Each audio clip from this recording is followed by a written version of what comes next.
This is CNN Breaking News.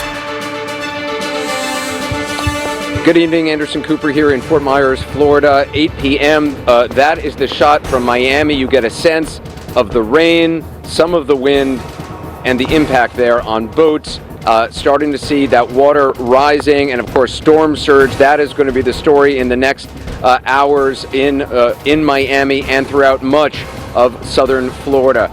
We have reporters all over Florida to talk to you tonight, as well as in Cuba and elsewhere. So many places that have been affected already by this killer hurricane. We are expecting now into tomorrow in here on the West Coast. As you know, early today, the storm moved west. That a lot of people here on the West Coast of Florida woke up to a very different situation.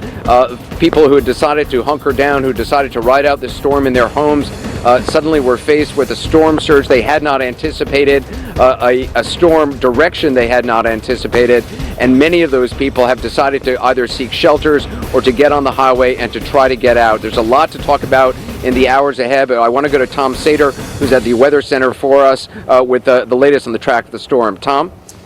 Anderson, latest advisory just issued now by the National Hurricane Center, and we did see a little bit of a wind change. Sustained winds are down 5 miles per hour from 125 to 120. Now, we're only 10 miles away from getting back up to Category 4, and we're pretty sure that's going to happen sometime this evening or overnight. But what it tells us is that the interaction with the Cuban coastline has tried to starve the system from some of its energy, even some of the high terrain in Cuba, some of that dry air trying to infiltrate it on the back edge. You'll see that here on the eastern flank. But the bright colors are telling us it's going to strengthen. That's the higher and the colder cloud tops. The eye is actually getting quite bounded as well. Everybody's asking, what happened overnight? Why did we have this shift? We knew that shifting was going to continue. And until that storm moves to the north, we still, without any certainty, can tell anybody at what time and where landfall is. It still, Anderson, has a track toward the west-northwest. But high pressure, Bermuda High, which is massive, has been swinging these systems, even Jose back behind it, keeping it to the south, through the Caribbean. We thought at some point this week, this area high pressure would either slide away to the east or break down. And that would allow this trough coming into the eastern U.S. to pull it northward. Well, high pressure didn't break down. It's strong, keeping it westward. But this trough is not as strong as we expected as well. So it's stuck in between high pressure. Now, that high pressure in the Gulf is going to keep it from moving in toward Texas. Eventually, it's going to slide northward. But we got to break it down right now, because what we're seeing are these bands coming in with rainfall where, again, just like we saw with Harvey in the heavy rainfall in Houston or into Beaumont and Port Arthur, it's going to drop heavy rain. But it's also significant because we're seeing some severe weather. We've got a tornado watch in effect now for the southern half of Florida. We're starting to see a few warnings. We've got one now still. It looks like it's in Broward County. That's just north of Miami.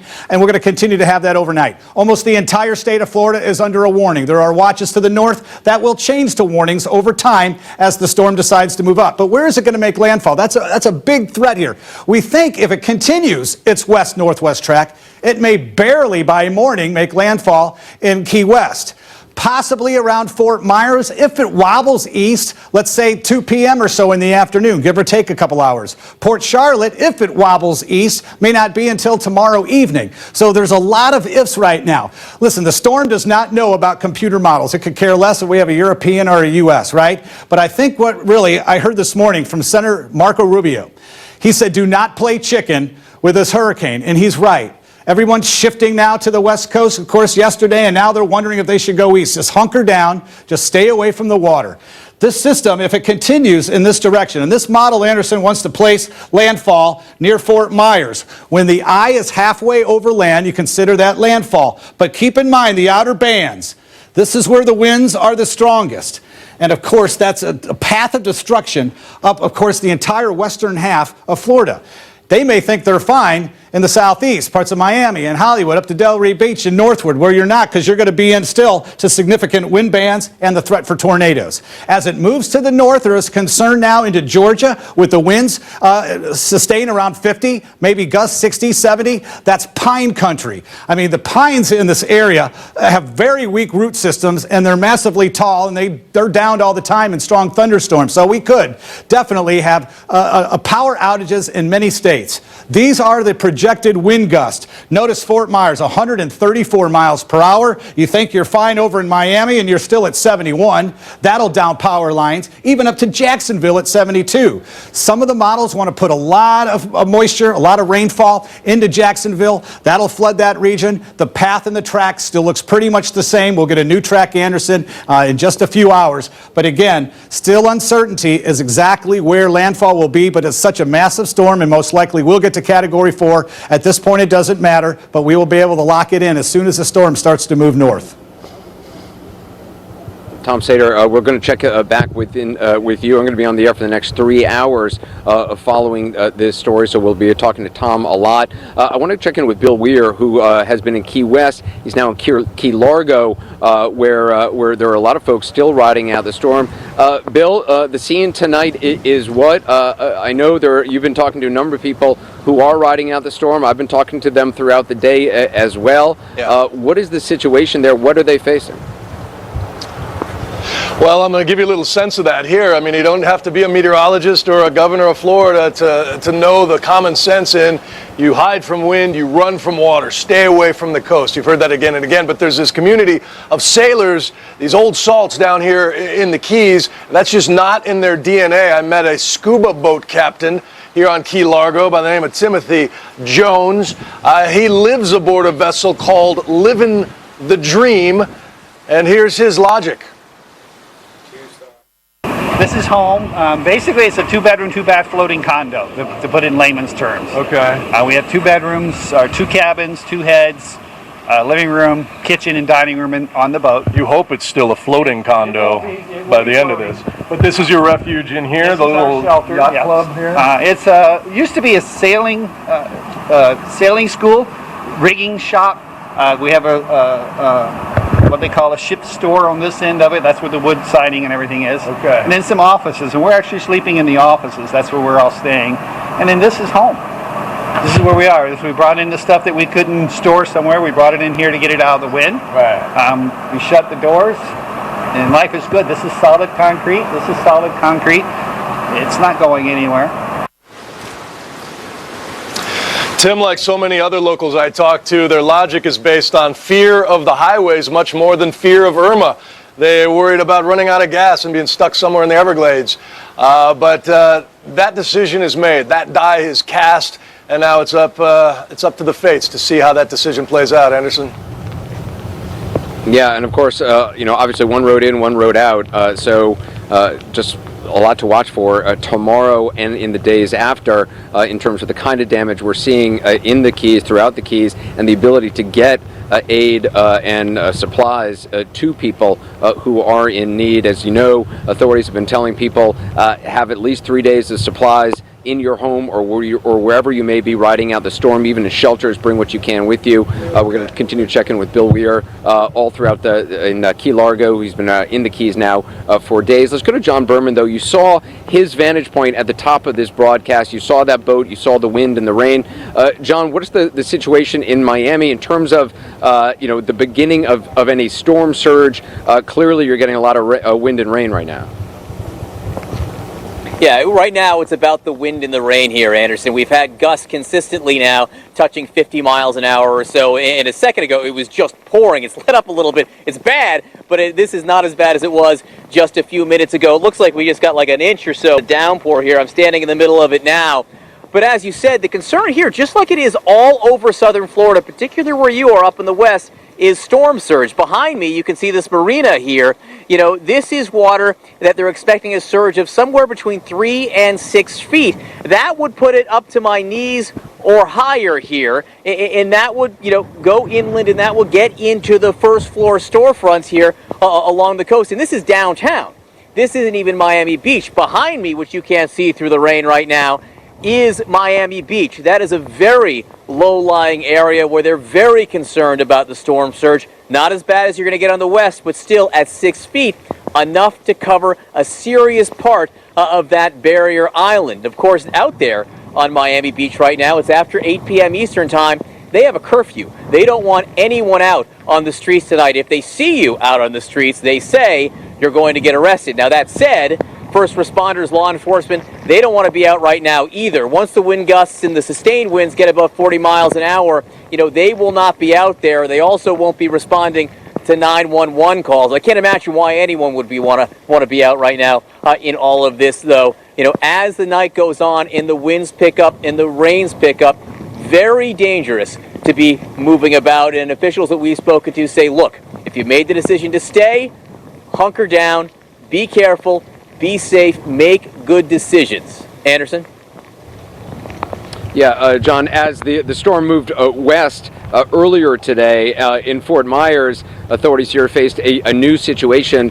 They actually expanded the evacuation zone. Originally, which was an area called Zone A. Now they added in Zone B, which is downtown, west and south downriver. So basically, kind of all in that direction, and also across the river on the western side of it. That basically meant even more people were being told if there was a mandatory evacuation that they had to go to shelters. The scene at some of the shelters today, one in particular, people are standing in line for hours and hours, thousands of people. We'll show you that coming up. But I want to go to Ed Lavandera, who's in a vehicle right now. Ed, I would think I was told you were heading to San Marco Island. Can you just explain where you're going and where it is exactly? Well, right now we have just left the city of Naples, which is a little bit further south of where you are, and on our way down south of that to Marco Island, popular vacation spot for many people in this part of the country. It is a barrier island, and given the path of this hurricane, could be one of the more significant spots after the Florida Keys that will take a direct hit from this hurricane. We have been driving around the Naples area in Collier County, which is home to about a little more than 300,000 people, and this town is absolutely desolate. Spoke with the mayor just a little while ago, and he told us that many people here in this area had started heeding the evacuation warnings early in the week. That many people were extremely worried about the path of this hurricane, and they left early, and the signs of that very clear throughout the city. Virtually every business closed down except for maybe one or two restaurants that we have come across that are still open. We are on our way to check out the scene in Marco Island, where they have urgently been asking people to evacuate that area. That is definitely not an island you would want to be on as this hurricane approaches. So we're going to go check out and see if anybody is still there. But the mayor here in Naples says that he's very encouraged by the number of people who listened to those evacuation warnings and left town. The entire city is under a mandatory evacuation, and they're very concerned about all of the homes, and there are multi-million-dollar homes up and down the Gulf Coast. They're on the edge, western edge of the city of Naples. So these are an area that will be very close to that storm surge, where they expect anywhere the storm surge here could be up to 15 feet. So these are stunning numbers, and many people around here who have lived here a very long time say that they lived through Hurricane Wilma back in 2005, and they don't think that what this is about to experience and what they're about to endure here will easily rival what they experienced here 12 years ago. Anderson? Yeah, Ed, I mean, it's incredible when you think it was the 11 a.m. advisory today where those new storm surge figures came in which, as you said, in Naples, they were talking about potential of 10 to 15 feet of storm surge. And that doesn't even include, obviously, any wind on top of it is going to be creating waves on top of that storm surge. So you're talking about a huge amount of water potentially, 15 feet. I mean, that'll cover somebody's house if it's a one-level house. Oh, no, absolutely. The homes are there on the western side of Naples. Like I said, multi-million-dollar, multi-story homes. So it'll be interesting to see what kind of impact and what they'll be able to withstand. And Anderson, as we're talking to you here, we just arrived onto, if you show you the shot, this is the scene on Marco Island here this evening. I think a lot of people who might be familiar with this island, who have vacationed here over the years, will find the shot interesting. But you can see here, as you look out onto the streets tonight, still a full 15 hours or so before the worst of this hurricane makes impact here. This is the scene that we see repeatedly on the streets around here tonight. You can just see how desolate everything is. The power is still on. That's the good sign. You can see the street lights still on, but that won't last for long. This is an island that will take a very strong hit here in the next 15 hours or so. Yeah, Ed, be careful out there. We'll continue checking with you again. All day long. This thing has been moving. It's been moving. Last I heard about 8 miles an hour, so relatively slowly. And obviously, as it's going through that very warm water, now that it's left Cuba, heading up toward the Keys, it very well likely to become a Category 4 as it picks up strength in feeding off that warm water. We're going to take a short break as we look at images from Fort Lauderdale and also the radar. A lot more ahead from our correspondents all throughout the region. We'll be right back.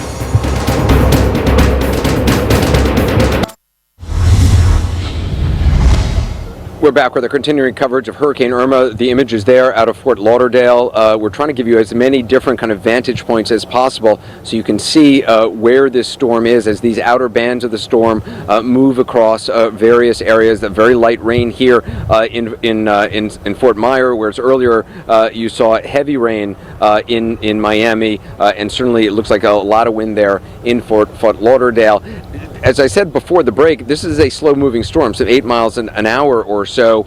So even if it hits the Keys, starting with hurricane force winds tomorrow, early part of the day, it's not going to hit, according to the latest estimates, Tampa with hurricane force winds until Sunday night around this time, around 8 o'clock or so. I want to go to Tampa right now, talk to the mayor, Bob Buckhorn, who woke up today to a very different situation than what many in Tampa had hoped for and been praying for when they thought Miami and that this was going to be more of an eastern storm, and it didn't take this more western track earlier today. Mayor Buckhorn, I'm just wondering what your day has been like. I know a number of people had actually left Miami, had come to Tampa thinking that was going to be a safer area for them. I talked to one person who was considering driving back to Miami or what they should do. How are things in shelters? What's the situation right now in Tampa? Well, Anderson, you're absolutely right. This is a day unlike any other, and I would imagine tomorrow and Monday are going to be unlike any other that we have ever experienced. We have not been hit by a hurricane in 90 years, so this, for us, even though we train for this every day, all year round, is going to be an experience unlike anything we've ever seen, particularly given the magnitude of this storm. Shelters are filling up. We still have some availability. What I am concerned about, though, is given sort of the rightward shift to the storm, is the impact is going to be more severe than we had ever anticipated 3, 4, 5 days ago. We were ready to come assist our friends in Miami. Now we're the ones that are in the eye of the storm, and we now have to execute our plan, Anderson. Yeah, I mean, the storm surge, the latest estimates I've seen for Tampa, and again, it might change, was 5 to 8 feet. Down in Naples, they were looking at 10 to 15 feet. 5 to 8 feet of storm surge, what is that going to do to Tampa? Well, it would hit us pretty hard. We are a low-lying city. We are right on the Hillsborough Bay. Our downtown is right on that water, as you well know. There are some residential areas around it, one of which is mine. I mean, my family has evacuated. If we get that kind of surge, you're going to have significant impact on some of the residential communities around Tampa Bay. Downtown Tampa will be affected, Harbor Island, Davis Island, all along Bayshore Boulevard that is world famous will be affected. The wind and the rain are going to be significant, but Anderson, what is compounding the problem is that the surge will occur at the same time that we have a high tide. So early Sunday morning, from probably 6 o'clock to about 12 o'clock, we will have a high tide as well. So that will increase the amount of water that is being pushed up on the land. Knock on wood, we're going to be okay, but there will be damages and there will be flooding. If people wake up tomorrow morning in Tampa or surrounding areas and decide, you know what, I'm not going to try to ride this out, are there still shelters? I mean, you said there is some room at shelters. Are there shelters that they can go to still tomorrow in the early part of the day? There are. That capacity is dwindling fairly rapidly as this storm gets closer. I would suggest to them and to anybody who's listening, who's in flood zone A, if there is sustained winds higher than 40 degrees or 40 miles per hour, Tampa Police Department and Tampa Fire Rescue cannot come and get you. And we can't put those law enforcement and public safety personnel at risk in those conditions. So my suggestion to you is you still have probably 12 to 15 hours to make this decision. Get up in the morning and move. You don't have to go to Georgia. You don't have to evacuate to Tennessee. Just move to another flood zone. It may be a couple blocks away. It may be 2 miles away, but just get out of flood zone A and let us do our job. Well, Mayor, we wish you the best. I think we're going to try to get to Tampa tonight and be there, obviously, in the morning and throughout the day tomorrow. Although, of course, everybody's plans always, can change on a dime along with this weather. We'll continue to talk to you throughout the storm, Mayor. Good luck to you and everybody in Tampa, and of course, all around Florida tonight. Because no matter where you are in Florida, and frankly in other states as well, this is a storm that is going to affect you in one way or another. Maybe worse than you thought, maybe less than you thought. But this is a statewide storm. It is going to impact everybody in one way or another in the state of Florida, and authorities have been saying that now for some time. We're going to take a short break as we already you're seeing the power of the storm in Fort Lauderdale, and we are still so many hours away from the full brunt of this storm tomorrow, obviously felt at different times in different places. So let's go back to Tom Sater, because Tom, I don't think we can repeat this enough and track this enough. Can you just give a sense of the timeline from where it's at now, when it's, when hurricane force winds are going to hit the Keys, Naples, Florida, sure, Fort Myers, Tampa, and points beyond? Okay, I'll tell you what, Anderson, we can break down a few areas, but I just want everyone to understand, until this system moves due north, it's still going west-northwest. Until it goes due north, we're not going to be able to really pinpoint any landfall. But we do have some ideas, and it does look like around Key West by daybreak. Depends on around Naples or further north if it wobbles to the east. Here is the forecast map, and you're going to be able to see it make its way toward Fort Myers. Maybe 2 in the afternoon, 3, maybe up a little bit further. We're talking around Port Charlotte, let's say around 8 or 9 at night, even to the evening. Tampa maybe overnight tomorrow night. So it really depends. It's only moving 7 miles an hour. So if it makes its way, which it will, in toward Georgia and Alabama, that'll be another issue. But here it is, Naples. Tropical storm force winds arrive at 5 a.m. Hurricane force winds around 9 a.m. That's tomorrow morning. Rainfall over up to a foot. That's possible, and the storm surge is 10 to 15 feet. We know that. Let's go a little bit further now over toward Tampa to the north. Tropical storm winds around 2 p.m. Sunday. All right, we were talking about that. That's the tropical storm force winds, but the hurricane force winds during the evening period. Sometime around 8, 9, 10 o'clock at night, and the conditions deteriorate with 6 to 8 inches possible, and that's your 5 to 8 foot storm surge. Little concerned, once the system gets north of Tampa, the winds wrapping around it, coming in from the northwest and the west, will also flood Tampa Bay. That could be another 2 to 4 feet. So we're going to be watching Tampa closely for the next several days. Slide over toward Miami. You think you're okay, but tropical storm force winds are occurring now. You've got your rain bands. We've had a few tornado warnings. Hurricane force winds arrive by tomorrow morning about 8 a.m. roughly, and your rainfall is 7 to 9 inches with a storm surge of 4 to 6 feet. But really, the tornado warnings are going to be a big issue all up and down areas of the south and southeast. Here's our storm system again, 7 miles an hour. It's moving slower than it was, but it dropped another 5 miles per hour at the top of the hour. We do believe it still will pick up in intensity. Instead of going right from Cuba to Florida in that 90-mile stretch, it's going to take more of a path towards the outer areas of the Keys, then up in this direction. So instead of 90 miles over the warmest waters, we've got about 200 and maybe 20 miles, so or at least that much. So again, we're doubling up the amount of time it's going to soak up this heat that's about 86, 87 degrees. Now the eye. We pointed this out earlier. You have the eye, but now we've got a band of yellow, a secondary banding procedure. This is the eye wall replacement cycle. It's happened numerous times in the last couple of days. It's a time where it's like taking a top and spinning it on a table. These storms can only sustain their energy for so long before they start to wobble, and the same thing with a hurricane. So the outer bands form, and then they tighten back up, and it gains its strength again. So that's why most likely we have lost some strength, and that 120 mile per hour winds will become greater. It will become a Category 4. When we undergo this process, though, the hurricane force winds expand outward. So they're going to start moving into the southern areas of the Keys. Band after band have been coming in. We've seen already some water spouts. We've had tornado warnings. The bands of rain, just like we saw with Harvey in parts of Houston. Not going to have that kind of historic rainfall, but that's what the bands do. It's called training, like one boxcar of a train after another. Now the wind forecast. And this is critical when it comes comes to power outages, notice in white near our eye, this is over 100-mile-per-hour winds. Gusts are going to be 120, 130, 140 miles per hour as they slide northward, downing tens of thousands of trees. Tens and tens of thousands. Florida Light and Power. They are putting out a forecast, and here's one that we can show you as well as far as minor power outages, and when you get to the brighter colors, more widespread. But Florida Light and Power, estimating 3.4 million will lose power.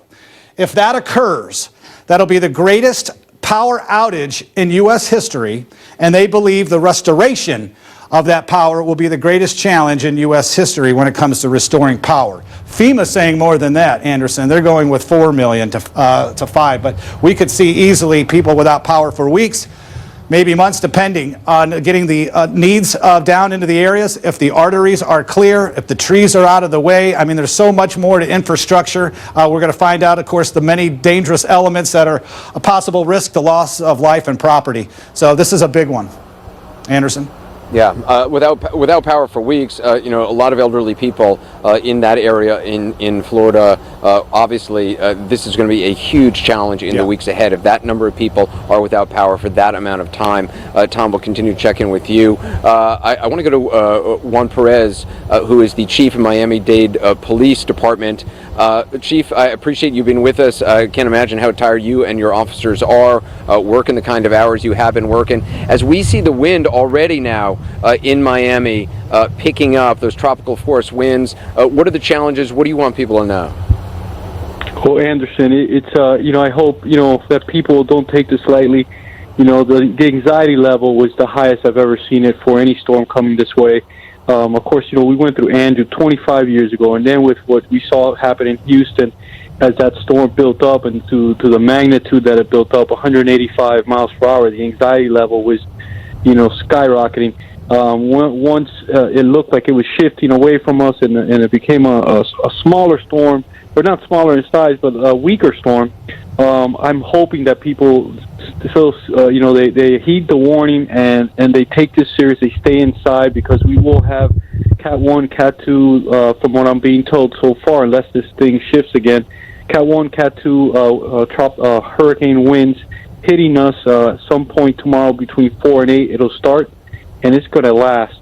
It's going to be a long-lasting storm. We won't be out of it completely till Monday morning around 5, 6 a.m. in the morning when the tropical storm winds subside. So it is going to be a long event for us, and you know, our guys are going to be very tired. Our men and women in the police department are going to be they're out there already. You know, they're sheltering up now because the winds are picked up, the gusts are picked up, and they're going to have to withstand the amount of hours. And we'll get back on our feet once it's over and go out there and make the assessment and help our community out.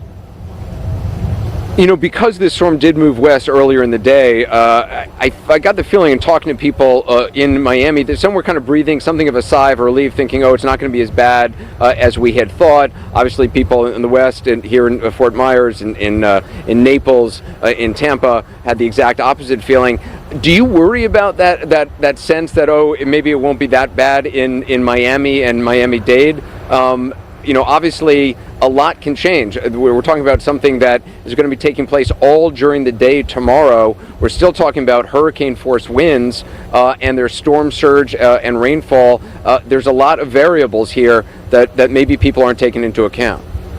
Absolutely, and we continue to remind the people of that. We message them and continue to send it home so that they understand the magnitude of what this storm brings. Every storm, every hurricane that we face, we have ever faced, brings challenges and unexpected results. So we don't know what this is going to bring. There's still a surge threat to part of South Miami-Dade, an enormous threat that will threaten lives. We still have the wind threat that will kill people because already midday we had trees down, power lines down, and the winds were, it was really, you could walk outside and it looked like a windy day, and then all of a sudden you get a gust. And those gusts, and we probably had already a touchdown of a minor tornado down in the south end of the county where 2 blocks of city blocks, we lost trees, gates, fences, and roof tiles. And that was early on. So we've been messaging the people and hoping that they're listening. We do have, upwards of 45,000 people in the shelters currently now. So we hope that that message really was spread out through the community, and they understand that they need to, actually through the entire state, right? That they understand that this is a very serious storm that's going to blanket the entire state, except for the Panhandle. Probably, pretty much the whole peninsula part of the state will probably be blanketed by some part of this storm. Yeah, it's that wide. Chief Ferris, I appreciate your efforts. We'll check in with you as well. We're going to take a quick break as we look at images out of Fort Lauderdale and Delray Beach as well as the storm approaches. Planning for and dreading, and certainly here all along the west coast today in Tampa, in Fort Myers, in Punta Gorda, in Naples. Authorities have been trying to open more shelters because a whole bunch of people who thought that they could ride out this storm woke up today to a very different storm, a very different reality they were facing, and deciding, you know what, I got to try to get to a shelter. I got to get my dog, my cat, my loved ones to a shelter, and do that fast.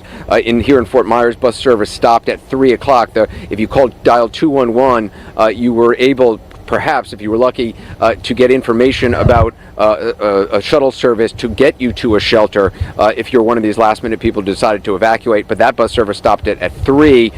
Miguel Marquez has been in Punta Gorda, which was obviously so badly hit back in 2004 with Hurricane Charlie, when that hurricane deviated just several degrees from the track that it was supposed to be on, and ended up really decimating Punta Gorda. Let's go to Miguel. Miguel, you were at a shelter today. I think if memory serves me, some people were actually turned away because they just had too many people inside. Is that right? They were turned away. So this is Charlotte County, where Punta Gorda is, and all the shelters here are jam-packed. They are turning people away now, unless they run out of gas, they're elderly, they're disabled, they can't get anywhere else, then they will take them in emergency. But there's so many lowlands here, and they're expecting a 10 to 15 foot storm surge, basically a giant wave out of the ocean that would sweep in, grab up everything, and sweep it back out to sea. And there's so many areas that are in threat of flooding here that they only have a couple of shelters in Charlotte County itself. So they have 5 other shelters in Sarasota, just north here, Sarasota County. 4 of those are still taking people in. We're only beginning. I think you guys are getting rain down there. We are only beginning to get the first stronger winds up here, and just a little bit of rain coming down, but certainly is going to get worse and worse in the hours ahead. Punta Gorda, no stranger to terrible storms. Hurricane Charlie almost leveled this place. The track that Irma is on right now is not too far off from where Charlie was. Anderson? And just in terms of storm surge, do you know what kind of expectations there are in the areas around Punta Gorda? And I think you said this, but just to reiterate, if tomorrow people in Punta Gorda and the surrounding county want to get into a shelter, there are some shelters, you said, in nearby county?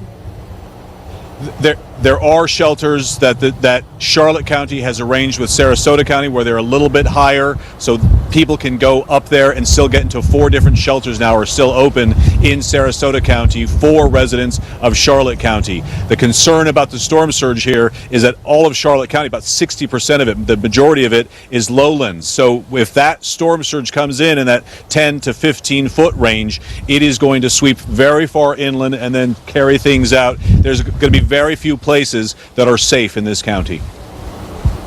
All right, Miguel, thanks for all you're doing. We'll continue to check in with you. John Berman has been working long hours in Miami to bring us the latest. John, we saw the rain earlier, already some tropical winds in that area. Where are you now and your guest?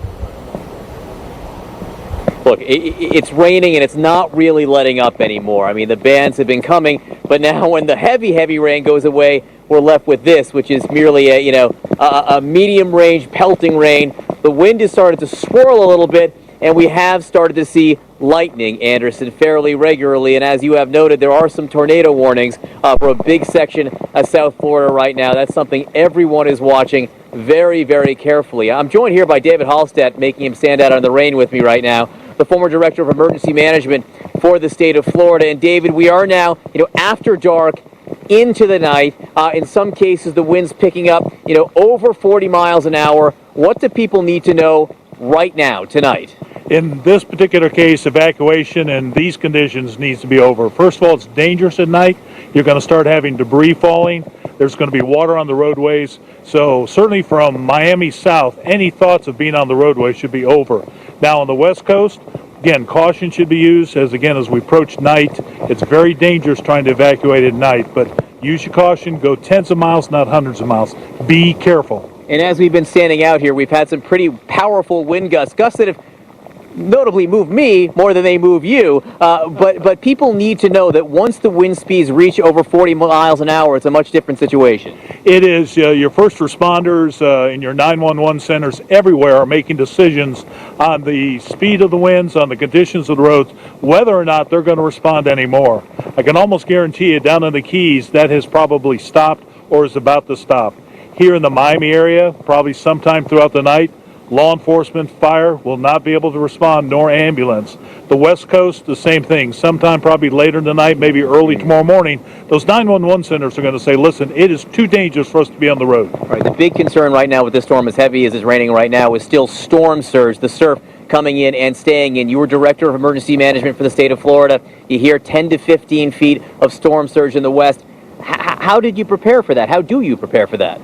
Well, as we talked about a little bit earlier, what we did is we put a lot of money into the radar detection for the entire geographic spaces around the entire state of Florida. Never been done before. We spent a lot of money, a lot of it was federal money after the 04 and 05 storms. So we identified all those spots that could take a 10-foot surge, a 5-foot surge, even a 15-foot surge. Where do the people have to be? Where are the danger areas for that kind of surge? So we have those identified. Locals know where they are, and quite frankly, they're moving people to the safe areas. That's such an important note. David Halstead, thanks so much. And Anderson, that is one thing different here from storms in the past. The storm surge warnings, the technology gives people those warnings and so much more specific, so much earlier. All we can do, Anderson, is hope that people are paying attention. Yeah, and of course, we're waiting later tonight. Tom Sater is going to bring us the latest update if they do, in fact, and when they do update the track of this storm, the speed of the storm, and its strength. We'll talk to more of our reporters coming up. Take a short break ahead.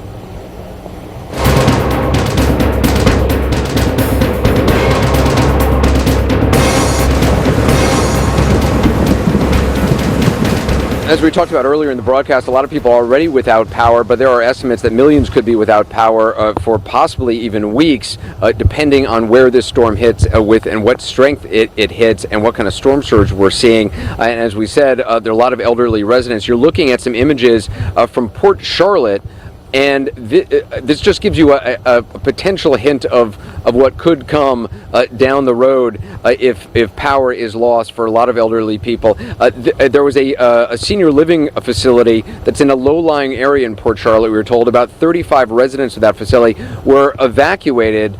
They were brought to an old Kmart, to an empty Kmart that for some reason people thought was an adequate place to bring them. Turned out there was no air conditioning there, and some of the windows were open. They had to wait there for about 3 hours with mattresses and some of their belongings before they were taken to, I believe it was an elementary school. It just gives you a sense. That's only 35 people. That happened in Port Charlotte today. Those images from our affiliate, but you really get a sense of just the difficulties, the layer upon layer of difficulties. It's not just the immediate storm of what's going to happen over the next 12 to 24 hours, which is bad enough. It's about what's going to happen 48 hours after that, and 72 hours after that, and days and weeks after that. Obviously, folks in Texas are still dealing with Harvey, but this storm is obviously a very different storm. The size of it is going to affect everybody in Florida in one way or another, and states beyond. So there's a lot to get to. Our Kyung La is standing by in Miami Beach, which is obviously different from where John Berman was in Miami. Kyung La is in Miami Beach, much closer to the water. Obviously, that's an area where storm surge is a huge concern, Kyung, and it's mandatory evacuation, though we all know that doesn't necessarily mean everybody has left. What's it like there now? What we are seeing is that at least Anderson, just on this block as we look up and down, the street is empty. So at least on the street, people appear to have at least come off the street if they have ignored the mandatory evacuation order.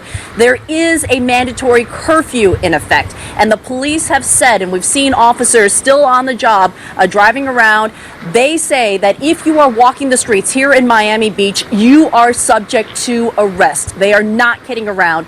They do not want people to be lulled into the idea that because the forecast is showing that the hurricane is pushing to the west, sorry, I just heard something crash there, but as it's pushing to the west, they're concerned that people will feel that they can come out onto the street. But the storm surge here, because this is such a low-lying barrier island, the concern is that the storm surge could rush in without, people not expecting it. So the police want to make sure that people are off the street. Something we have seen, Anderson, deteriorating conditions. We've continued to see higher winds, more rain, and we're not even in the thick of it yet. That's not expected until 6 a.m. here in Miami and the Miami Beach area. One other thing, Anderson, you can see that we still have some power here. The city grid in Miami Beach is on, but we are starting to see at least one transformer blow, and we are seeing lightning in the area and flickering of lights. Anderson? Yeah, when the electricity goes out, a lot can change, and it changes quickly. Kyung, thanks very much. We're going to take a short break. More news. And welcome back to our continuing coverage live from Fort Myers, Florida. You're looking also at a scene on the right side of your screen there in Fort Lauderdale, and of course the radar track of that storm expected to grow back into a Category 4 storm, taking a little bit longer to do that because it's taking a slightly different track. Tom Sater in the Weather Center will explain that in a moment. We have correspondents all across Florida, all across the region to cover every angle possible of what is going to be happening over the next 12 to 24 hours. And yes, this storm is going to be an intense storm for the next 24 hours. Probably hitting the Florida Keys early this morning and then all day into the night tomorrow. It's going to be a long and difficult day for the people of Florida, southern Florida, and points beyond. We're going to be following this storm not just tomorrow, but also in the days ahead as it moves into other states as well. Let's check in with Tom right now just for the latest of the tracking of it. Tom? Well, you were just talking, Anderson, about what it's going to look like when it gets to other states, so I thought I'd go right in to show the 21 models that make up the U.S. model, the GFS. Once it makes its way through southern Georgia and moving into northern Alabama, I want to let everybody make sure that they know this. If they don't know the country well enough, they're watching on the West Coast and never been to the Southeast, this area is pine country, hardy pine. Really tall, massive trees that have extremely weak root systems. And you get heavy rain on those roots and you get a stiff wind, we're going to have tens of thousands of trees down. So power outages will not just be across the Florida Peninsula. They're going to make their way up toward Atlanta and the surrounding areas, Alabama, Birmingham as well, maybe into south central Tennessee with winds around 50 or even stronger gusts. But look what happens afterwards. What does this remind you of? Kind of like Harvey after it went into Texas. And that was the problem. We lost the steering currents. However, there's a big difference with this one. It's not going to flood out like Texas did in parts of Louisiana because by the time it gets here, it's going to be pretty much dried out. It doesn't have the water source. Now, what we're watching is still a drop. We were at 120. So now that we're getting up to 125, which means this eye wall replacement cycle is taking place. We'll probably see the pressure drop a little bit more. It will become a Category 4 when it's up just a little bit more.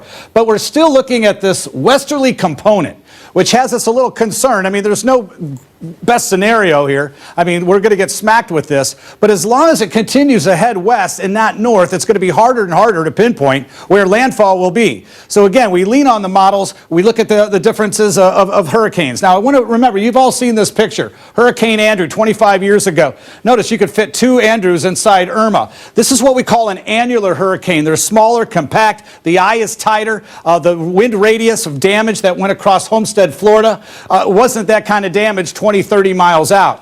When you look at the track, and take a look at this, this went down to a Category 5, but it was a year later when it first made landfall and devastated the southern portion of the Florida Peninsula. It went in the record books as a 4. It took almost a year of research and looking at the wind damage to actually put it in the record books as a 5. My point is this: there's not a big difference. I mean, a 4 is massive, a 5 as well. You're not going to be able to tell that much. I mean, you're just going to get hit, we're going to get hit. $26.5 billion worth of damage and 65 fatalities on that extreme southern portion, of course, of the Florida Peninsula.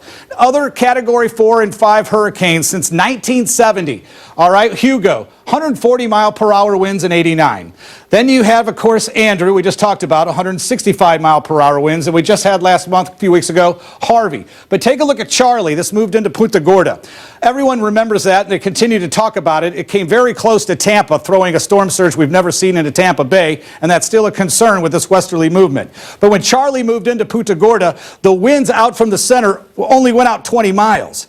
Irma's maximum winds go out 70 and most likely will get back to 100 as it strengthens. So big difference there on the winds. Here is the eye. Here is our secondary band. We're watching that secondary band start to close up, so it'll start to shrink and tighten. And that tight spin we see with a top centrifugal force will create the strength. Bands continue to move in with the tropical storm force winds. Let's see if we have any tornado warnings. Right now we do not, but we are getting some gusts down to the south, Marathon 43, 40, of course in Key West. Forecast winds. Now I know everybody is probably still making some plans, Orlando northward. You have planned your work and you're working your plan.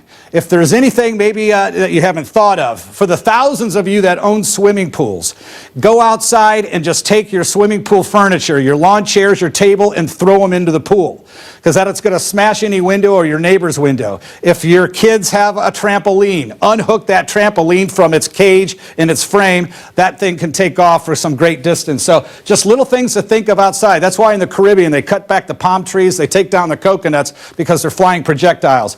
Our path remains the same, but Anderson, again, as we have said all week, until the storm takes its northerly movement, we're pretty much with our hands tied, relying on the models. At some point it will, but again, it's just now getting off the coast of Cuba, and not just 90 miles of warm water. If it curves up toward Fort Myers, we're talking about 125, 150 miles of warm water to work with, so there's more time and more space. Anderson. Yeah. Tom Sater, again, we'll check in with you very frequently over the next several hours. I want you to meet Bill South. He's with the National Weather Service. He's in their Key West office. Bill, I appreciate you joining us. You probably could have evacuated. You have chosen to stay there to get the information as it's coming in, to hunker down. First of all, what kind of a structure are you in? What kind of winds can it withstand? And what is your greatest concern for the Keys right now? Well, our structure is located on 1315 White Street in Key West. It's elevated to a level of 15 feet above mean sea level. So with the current storm surge projections, it would be on high, it would be dry. It's rated to withstand maximum sustained winds of 165 mile an hour Category 5 hurricane. And we also have an internal storm bunker that's rated to withstand 220 mile an hour winds. With about a 400-pound steel door that we would lock ourselves into that bunker if the worst case scenario happened. So I feel very secure here. And just for the Keys itself, the worst case scenario, there's a lot of different bad scenarios, but that bridge is so vital connecting the Keys to the mainland, one way in, one way out. Is that bridge under threat from this storm? I would say yes, it is. Right now, we got hurricane force wind gusts occurring, overspreading the Florida Keys now. This storm kind of reminds me of Hurricane Donna in 1960, which made landfall in the Upper Keys, and it did take out the T-Table Relief Bridge, which pretty much separated most of the lower and middle Keys from the mainland. Yeah, that's a big concern, taking out the bridges.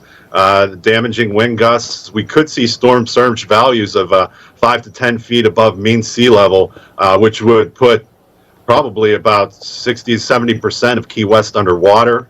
The storm surge is a big concern. We're seeing some isolated tornadoes and some outer rain bands that passed through here. None were confirmed, but we did issue 3 tornado warnings already for the lower Keys. And conditions are really only going to get worse because it's such a large hurricane that even if it does move a little more west before it takes its northward turn, we're so close to it now, it's only 105 miles southeast of Key West, that we're going to feel impacts from this hurricane all night tonight. And most likely throughout the day Sunday, maybe the hazardous weather starts to abate Sunday night.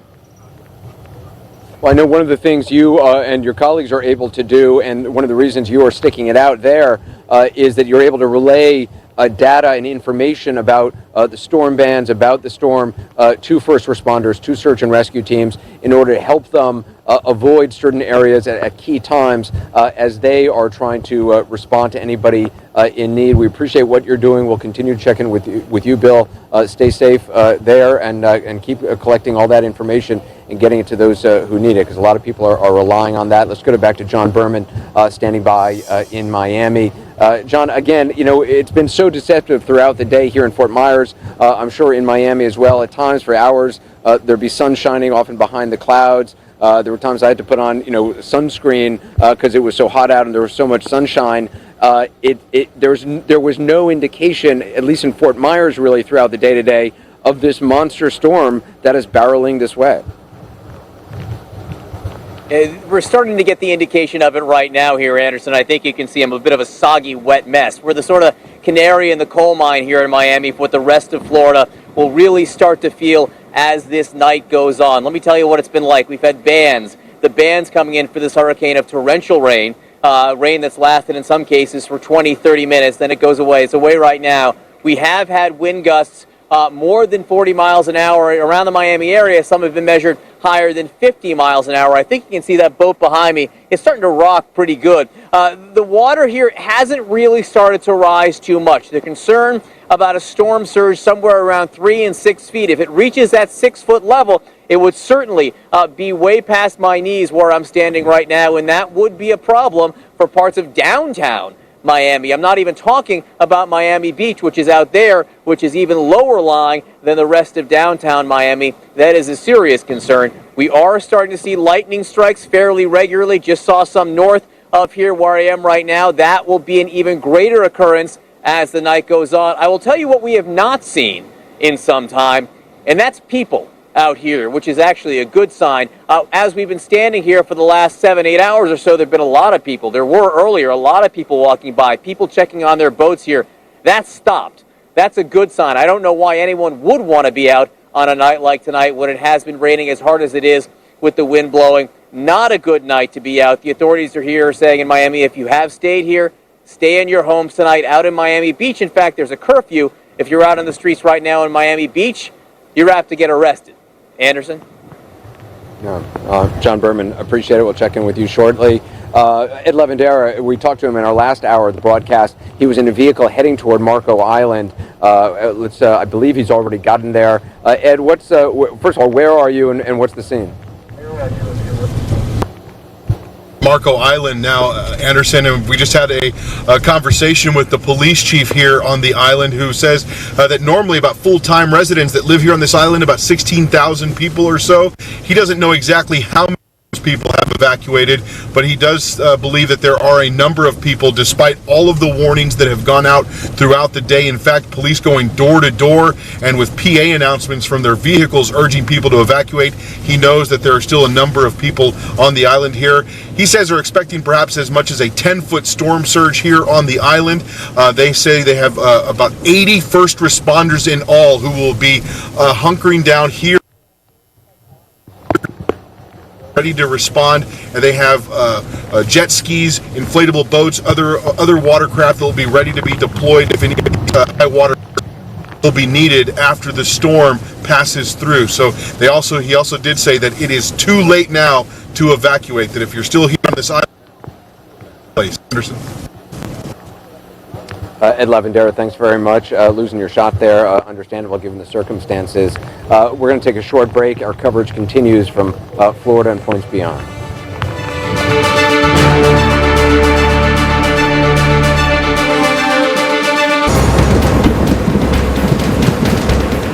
Hey, welcome back. We're coming to you live from Fort Myers. A band has just passed through. Nothing really severe at all, just a little bit of rain continuing. I want you to meet Chief John Caulfield with the Fort Myers. He's the chief of the fire department here.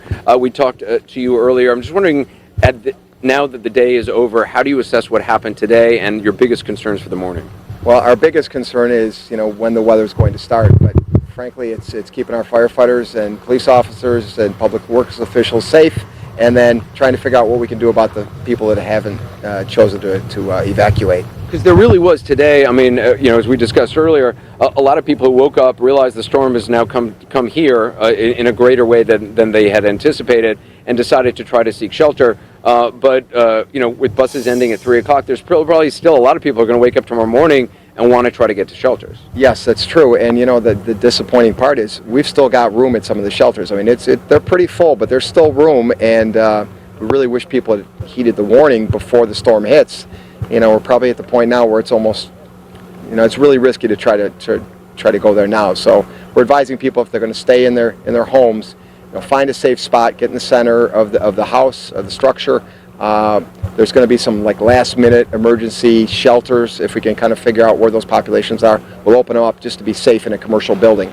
Are you assuming that this is going to lose power in this area? And if you are, how long is something like that likely to last for? Well, no way to predict. There really isn't, but I'm figuring that the heavy storm, surge, rain, winds, and all that are going to prevent first responders from going out and doing rescues or assessments may last as much as 24 hours. So, it's people are going to be on their own, and in their time of emergency, we can't put our responders in that situation.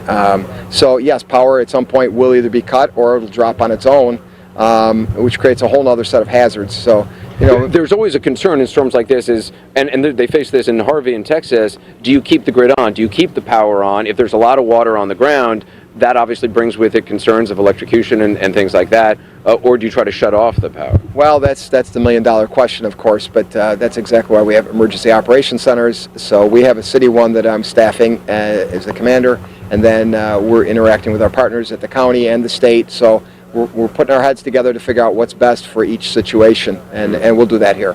If there is extensive flooding, obviously this is an area where a lot of people have boats. I've talked to a number of people who are staying home, who have boats that they've tied up to their properties in the event that there is flooding and they feel they need to try to get out. Yeah, and that's an issue, certainly in a waterfront area, but there's folks that are choosing to ride this storm out on their boats, and I can't express strongly enough how bad of an idea that is. But I can't force people to do something they don't want to do. So we're giving them our professional advice, trying to nudge them to do the right thing. There still is time, but that window's closing quickly. Well, Chief, I appreciate your time tonight again. Great Thank you see very much. Thank you for covering this. Randy Kay has been following the situation of people trying to get to shelters and waiting to get into a shelter. There's a very big shelter that as I was driving to Fort Myers this morning, and I know as Randy was driving here as well from Miami, both of us saw this shelter. It's actually a hockey arena, a huge arena on the side of the highway. Randy was able to pull off, spend some time talking to people. There were thousands of people lined up for hours and hours to get into this shelter. Randy is standing by in Tampa. I mean, the scene outside, can you just describe, I know we're going to go to your piece, but were you surprised to see so many people waiting to get into that shelter so early in the morning today? Absolutely, Anderson. I mean, you saw the same scene that we did as we were heading up 75 North. We had to pull over. We had to find out what was going on. And when we got there were people wrapped around the parking lot. Thousands of people from families bringing their children, their infants, their dogs, their grandparents, you name it. They were all trying to get inside because they too noticed that the track of the storm changed. It's why we were on the road. It's why they decided that, you know what, maybe they shouldn't ride out the storm at home. So they decided to go to this Germain Arena, which is normally a hockey arena, hoping that this massive place will protect them from Hurricane Irma. Germain Arena, the last best hope for many seeking shelter from Irma. This massive arena just outside Fort Myers opened Saturday morning, but getting inside hasn't been easy. What's the challenge here in getting inside? Waiting, 4, 5, 6 hours. About 4 hours. It's been a long wait. How do you feel about spending the night in here with a bunch of strangers? Well, it's better than being at home getting flooded. Many here brought their dogs and whatever belongings they could grab. They weren't sure what to expect once inside, but the general belief is it's safer than their own home. There's air conditioning, water, and food. Also, the National Guard and Florida Highway Patrol are here to keep it secure. Are you worried at all about the conditions inside? Oh no, I'm I'm a camper from way back. I can do just fine. This couple just moved to Florida from Seattle 2 months ago. Do you feel like you waited too long to decide? Yeah, totally. I wanted to leave on Monday. Yeah, my fault. It's like if it's the biggest hurricane ever, just leave and then you're not stuck. The line goes on and on and on. Really, as far as the eye can see, some of these people have been waiting in this line for 4, 5, 6 hours. It first opened at 10 a.m. this morning, and many of them told me that the reason they came here was they saw the way that storm shifted and that track shifted, and they said they've got to get out of their homes. Were you planning to evacuate, or was No. this a last-minute decision? Yeah, it was definitely a last-minute decision. Yeah, I'm in Zone B, so then when the evacuation, I was just on the edge of the mandatory evacuation, and I decided I should come anyways because I'd rather be safe. I've been here 30 years and I've ridden out other hurricanes, so yes. But when they increased the boundary for the mandatory evacuation, then we had to leave. This was all especially tough for the elderly and disabled. Some sat down while others held their place in line.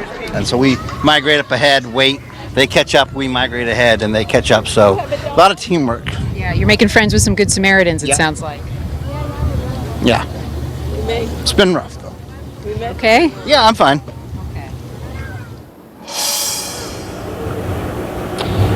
And Randy, I mean, thank goodness the weather outside there was all right. I mean, I know it rained a little bit, but it was, had that been torrential rain with strong winds, it would have been exponentially more miserable for people waiting outside there because they had to wait for hours and hours. Absolutely. That would have made it a lot worse. And we spoke with one of the Florida Highway Patrol lieutenants, Lieutenant Greg Bueno, and he told us that they were trying to hustle people in as quickly as they could because they were worried about the weather. By the time we were there this afternoon, mid-afternoon, they had about 1,000 people inside already, but they said they did have room for 8,000, so that was really good news for all of those people waiting in line. He also said there would be security in there, the Highway Patrol would be in there, the National Guard would be in there, there is air conditioning, food, clean water. He was hoping that this would be a good experience for everyone, and as you saw, Anderson, what I really was pleased to see was that there were so many good Samaritans in that line who were holding spots for the elderly, holding spots for those who were disabled to try and help them get through this experience. So it was just really nice to see that there wasn't really any tension, just everybody working together to get through Irma. Yeah, and obviously, you look, a lot of people obviously have cars here, but there's a lot of people who don't have cars, don't have access to easy transportation, or don't have friends who have vehicles who can drop them off there. And, they've had to rely on shuttle buses by the local government here. Those stopped today at 3 o'clock. So even tomorrow morning, though there may be time for them and space in that shelter or in others, the opportunity for them to actually get there can be very difficult. I talked to law enforcement about that earlier. So they said, look, you can call 211, which is the emergency number, to request transportation to some of these shelters. But again, that line was very busy today. The mayor himself told me he tried to call it 5 times just to check on it. Wasn't able to get through any of those times. I encourage people to keep trying. But again, as resources are limited and as law enforcement and first responders need to try to do other things as well in advance of this storm, helping people get to that shelter may be a little bit lower down on the list. So it's going to be a difficult decision tomorrow for those who wake up scared and realizing, you know what, I really need to try to get to a shelter. We're going to take a short break and our coverage continues.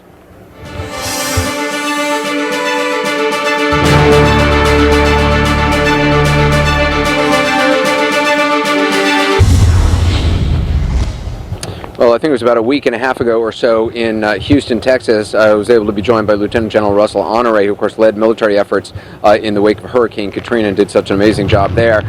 Unfortunately, and I say that because I enjoy talking to him, but it's always a tough story when he is around and on site. He joins us tonight from Orlando.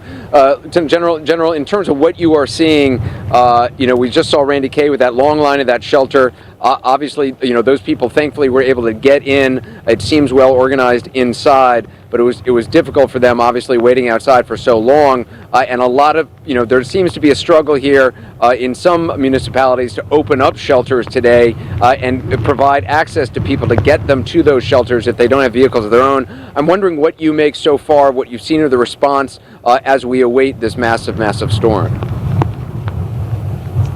Yeah, this is the collateral damage of what this storm has done, Anderson. It's disrupted communications from the perspective that yesterday we we were working on a plan where it's focused on Miami and points south that prepared. The storm has a vote. Now it's changed directions and it's causing people to have to scramble who thought they were in pretty good shape as far as the predictions. What we've got to remember is the cone is called a cone of uncertainty for a reason, because that hurricane can switch back and forth and go either direction. The good news is we've got good communications. Everybody's still talking and everybody's connected. My fear is that we could be right back if the storm come the way it's coming into Tampa. If it cuts the grid out in parts of Miami, Fort Myers, and Tampa, the estimates are up to 3 million people without power. That into itself on a plain dry day is a disaster. So subsequently, what we've got to start thinking about is what do we do, what is the plan and the contingency plans to start, and how we're going to evacuate people, because we cannot sustain that large a population the way our cities are built, the way we live, and the way we go back and forth, because there's going to be major reconstruction that's going to have to be done. So you're talking about a dewatering plan. I mean, in Tampa, you've got the Hillsborough Bay and you got the Tampa Bay come together and go into the Gulf. That's a major concern when you're talking about water getting captured on land, and key infrastructure surrounded by water and the grids out. So, but I think the leadership's in, people are talking, the military is maneuvering on this storm. I think everybody's going to do everything they can. But remember, in the first quarter of this fight, we're going to lose. Mother Nature is going to win. It's going to break stuff, it's going to kill people, and it's going to look real ugly. And we're going to lose the first quarter. Our score on this will be how we do in the second quarter in the search and rescue, Anderson. Yeah, well, a lot to be on guard for. Russell, Honorary General, thank you. We'll talk to you later, and no doubt tomorrow a lot as well in our coverage. Let's check in with Tom Sater. We haven't checked in with Tom just to get a sense of where this storm is, the track of it. Really, that's the bottom line for everybody who's watching, where it is, how strong it is, when's it going to make landfall, and where. Tom, bring us up to date. Well, it's interesting. We've been talking, Anderson, about this eye wall going through an eye wall replacement cycle. When it happens, it loses some strength, and we saw the winds drop down to 120. But when it does this process, it just means it's undergoing some reorganization and it's going to get stronger. When it happens and you start to get the strength, now at 125, under that process, the hurricane force winds extend outward farther than they typically are. In Marathon, Florida now, one of our producers picking up a wind gust at 71 miles per hour. That's just 3 miles per hour away from hurricane strength. So it most likely will become a Category 4. I think there's no doubt in our minds. But again, it's such a massive storm. I want to talk about a couple of things. Coming up at 11 p.m. Eastern Time, we'll get a new track. It's interesting to note that we have not lost the westerly component in its movement. Surely by now we thought that we would see more of a northerly movement, because without that northerly movement, we cannot pinpoint exactly where landfall is going to be. This is a computer model that shows the spin of the storm, and I want to point a couple of things out, because coming up at the top of the hour, we're going to get in closer with Google Earth to look at Marco Island, to look at Naples and Tampa, because of the real estate in this area. But everyone who is going to encounter the eye, such as this area right here in Fort Myers, it's not landfall till half the eye is over land. Keep in mind, as this makes its way northward, on each side of that eye is where the winds are the most intense. I know we always talk about that north right, that front right quadrant. However, as this eye progresses northward, maybe Tampa, all the way up, you're going to encounter intense winds coming in from the east to the west for hours. For hours. You will hear things smashing against your home. I don't want to frighten anybody, just to let you know this is going to happen. You're going to hear the hissing of the wind coming in through cracks of the home. You may lose power, and that's going to go on pretty long time, for a couple of hours. But then you're going to have this eerie calmness. Do not let yourself think that the storm has moved out. You're in the eye.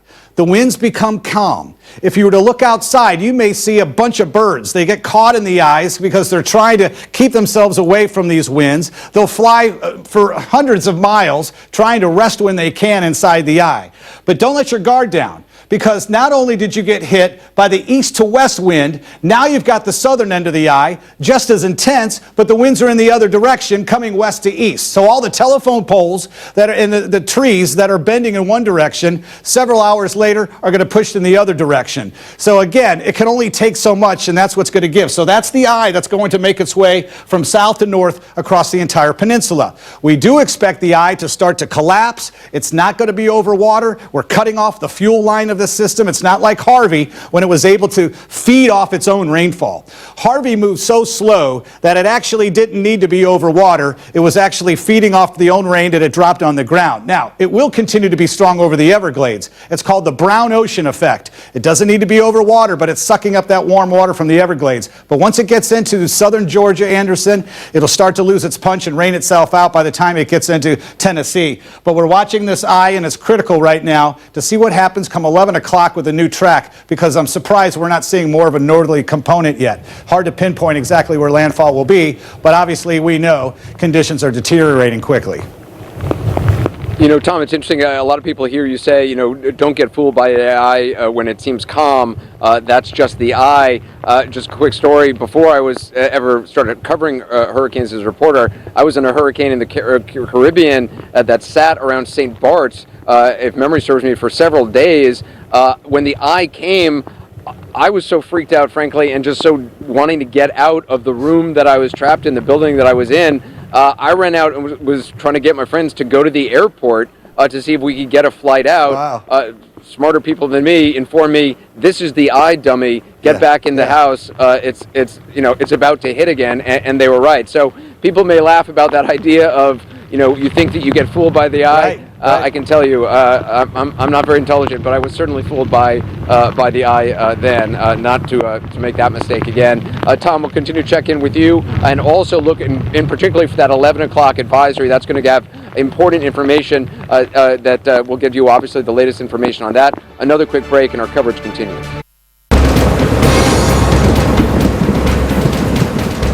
Rain starting to fall pretty steadily here in Fort Myers, not particularly strong, but just probably the steadiest rain that we have seen all day, obviously a harbinger of what is to come. Time and time again, authorities are telling people, in a storm like this, don't go outside, don't go to the ocean front to try to take pictures, to look at the storm surge. It's one of the reasons, reporters spend time out here so you can watch it on television. You don't have to go out for yourself. And do that. I just want to show you a video that kind of proves the point of those authorities. It's a surveillance camera, observation camera of a person taking pictures of the storm surge at the southernmost point, and you saw what happened to that person. I don't know if we can show it again. They're taking a picture to get a sense of the waves, get knocked over. That person did get up and walk away, so thankfully it seems like they were okay. But just a sign of just how quickly stuff can happen. It can be a sunny day here, and all of a sudden a torrential rain start, and we are likely to see more and more moments like that, unfortunately,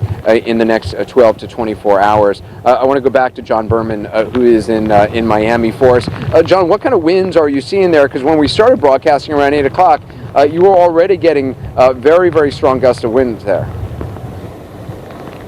Yeah, it's consistently been like that most of the evening, Anderson. I should make clear, I have no interest in being that guy in that video you just showed. Not even for you, and not even for TV. But the wind gusts now, 40 miles an hour, I would say, fairly regularly, gusting higher than 50 in some locations in Miami. I think you can tell, pretty strong right now. Some of the strongest we've seen, so much that, I have to lean in a little bit. You can see behind me, that boat, which we've been looking at all night, is rocking a lot more than we've seen. And the tide is coming up as well. In the water, we can see it being pushed up against the docks and against the boats. Look, this is Miami, which for much of the week was the major concern. There was fear that Miami would take a direct hit from the eye of Hurricane Irma. I say a direct hit from the eye because Miami's still going to get hit from Hurricane Irma pretty hard. We're expecting it, the strongest winds to come in tomorrow starting at 6 a.m. Much stronger than we're seeing right now. Gusts that could be 30, 40 miles an hour what we're seeing right now, which is why authorities here are saying do not take this lightly. Don't think just because the eye may not pass over Miami like was feared for so much of the week that this is going to be easy going. It won't be. They're still expecting a storm surge here around 6 feet, which would bring it up over where I'm standing right now. They are still expecting wind gusts to be strong, more than 100 miles an hour in some points, which is why there's a curfew out on Miami Beach. They don't want people out, which is why there have been mandatory evacuations, and which why the authorities are saying if you made plans in Miami Beach, keep them. And don't go home until they tell you it's safe, Anderson, which could be from some time based on the winds we're feeling right now, Anderson. Yeah, good advice there. John, we'll continue to check in with you. Miguel Marquez is in Punta Gorda, which obviously devastated back in 2004 with Hurricane Charlie. Miguel, talk about the scene there, what you're seeing. Well, I can tell you that Irma has arrived. The first rain that we are seeing from Irma has just started falling in the last few minutes. The wind is starting to kick up, but it's not much more than a breeze, basically, with a gust every now and again. It actually feels fairly nice. The rain is gently falling at the moment, but clearly it is going to get worse and worse. We had not seen this. We saw a beautiful sunset here tonight, and we could see the dark clouds to the south, but finally it is starting to come this way. It is interesting to watch those maps and see how the storms seem to be coming directly at us, and then they turn very sharply south. People in Punta Gorda are watching this hurricane very closely because, as you mentioned, Charlie devastated this community 13 years ago. The path that Irma is currently on, it's just to the west of this community, and that puts them just off that right-hand side, that upper right-hand side of the eye wall. So people are very concerned. They are calling for a very big storm surge here, 10 to 15 feet, basically a giant wave of water that comes in from the ocean and washes everything out with it in relatively short order. That's why they've had to evacuate about 60% of the county here. They only have enough high land here for 3 shelters. All of them jam-packed now. They're saying they have 5 other shelters in the county north of here that residents here can use. If you need shelter, go there. Anderson? Yeah. The difficulty, of course, is getting there. Is there any public transportation tomorrow that you know of to get to those shelters for people who don't have access to vehicles? There's no public transportation that I know of, but there are vehicles available. There's emergency vehicles and others that can help transport people on a sort of a one-off basis to places if necessary, so they can make that happen. It's not a huge Miami-Dade like situation. It's a much smaller population here, so it is somewhat easier to deal with those situations. So they do have some ability for that. If people are in dire necessity and they show up to a shelter that is full, they will take them in any event. If their car is out of gas, if they're elderly, if they're disabled somehow, they will be able to get them in. Anderson. Yeah, that's some good news. Miguel Marquez, thanks very much. Again, that gentle rain that Miguel is experiencing, I think that's the same band that we are experiencing here, and it is pretty gentle. I mean, at the height of a hurricane, the rain is coming in horizontally, and some of the hurricanes I've been in, it feels like pinpricks at times. It's moving so fast, it's hitting you so hard. We're going to take a short break in our coverage. And welcome back to our continuing coverage of Hurricane Irma. So much to be watching in the next 12 to 24 hours. Alex Marquardt is in Sarasota for us. Alex, I haven't talked to you in a while. What's the scene there? What are you seeing around you? Well, Anderson, people here in Sarasota are keenly aware of the fact that they are right in Hurricane Irma's path. Look around here. This is the main street in downtown Sarasota, one of the most popular beach towns in America, and it is absolutely a ghost town. We've seen a handful of vehicles driving around tonight, a handful of people, but by and large, there are very few people out and about. Now, the businesses up and down Main Street here are all essentially closed. As we've seen all across Florida, they have been boarded up. Some of them choosing not to board up, and then others nailing and screwing siding like this into the shop so that once the debris starts flying, they don't get damaged. They are expecting 6 to 10 foot storm surges out on the coast. Anything over 6 feet could result in severe flooding. They have closed off those barrier islands. There's a mandatory evacuation order, and we are told that people are heeding this order, heading to the shelters. There are some 10 shelters. Fucking right in the pussy! There are some, excuse me, Anderson, some 10 shelters open in Sarasota County. 3 of them are at full capacity. There are 14,000 people in those shelters. We spoke with the city executive, the city manager, Tom Barwin, earlier in the day. He said that he is at peace with their preparations, that they have done everything they can, but that he is mentally and physically preparing himself for what will lie in the wake of Irma. Take a listen. Well, I think those of us that drive around and are preparing to respond to the emergency are wondering what our town, our community, our state will look like come Tuesday morning. How many branches will be down? How many wires will be down? Will cars be moved with the water? Will we have boats that are come off of their moorings and come into shore? We're thinking about it. We're preparing for it. We hope we don't see it. But we've got a lot of dedicated public employees here who are ready to respond no matter what Irma throws at us. So let's hope for the best. Hoping and praying is really all they can do tonight. The message they are telling people out here is wherever you plan to ride out this storm, you should be there right now. Anderson? Yeah, good advice. Alex, I appreciate that. Thanks very much. Dan Summers is joining us from the authorities in Collier County. Dan, if you could just explain the situation with the shelters in Collier County. How many people, if you know, are already in shelters? Is there still room in some shelters? There is still room, Anderson, in a couple of our shelters right now. The flow to the shelters has really come down to a trickle, and that's not something we have expected throughout the day. So we have about 17,000 people in shelters, about 300 in special needs shelter, and we do have some space at several locations. A lot of these shelters came open as sort of ad hoc very quickly. The community, our Collier County District schools, went above and beyond to open additional locations, and then obviously a lot of people got there right at the same time as our staff did, but the community came together, the district schools, the county government employees, some other response agencies, and everybody is pretty settled in pretty well tonight. Yeah, obviously, a lot of people woke up.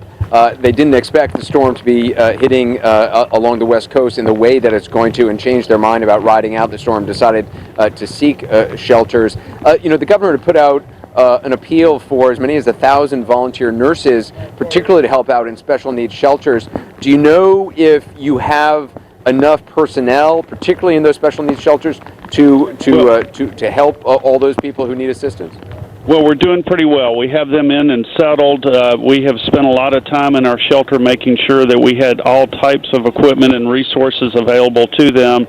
We're using a lot of our Collier County EMS paramedics, some of our local fire paramedics, nurses, volunteers, and the state of Florida has been bringing some skilled nursing groups from out of state. So we're doing pretty well. Obviously, we've got another day or two ahead of us. We'll be working to try to rotate those personnel through, but our special needs shelter is very robust, although we weren't expecting the census that we have, but we're working to accommodate that. And if, for those who wake up in the morning in your county and decide, you know what, I don't like the way the storm surge is going to be, it's worse than I thought it's going to be, and decide to try to go to shelter, how do they find out what shelters are still open and are still able to receive people? And do you have any advice for people who don't have access to a vehicle in terms of how they could possibly get to a shelter? Because I know a lot of, obviously, the public transportation has stopped for a variety of reasons late this afternoon. Well, and we do have a telephone hotline, a number that people can call, and we are looking at some alternative resources. And we may have some periods tomorrow where we can do some bus pickups. We'll certainly work with the community, find some additional resources.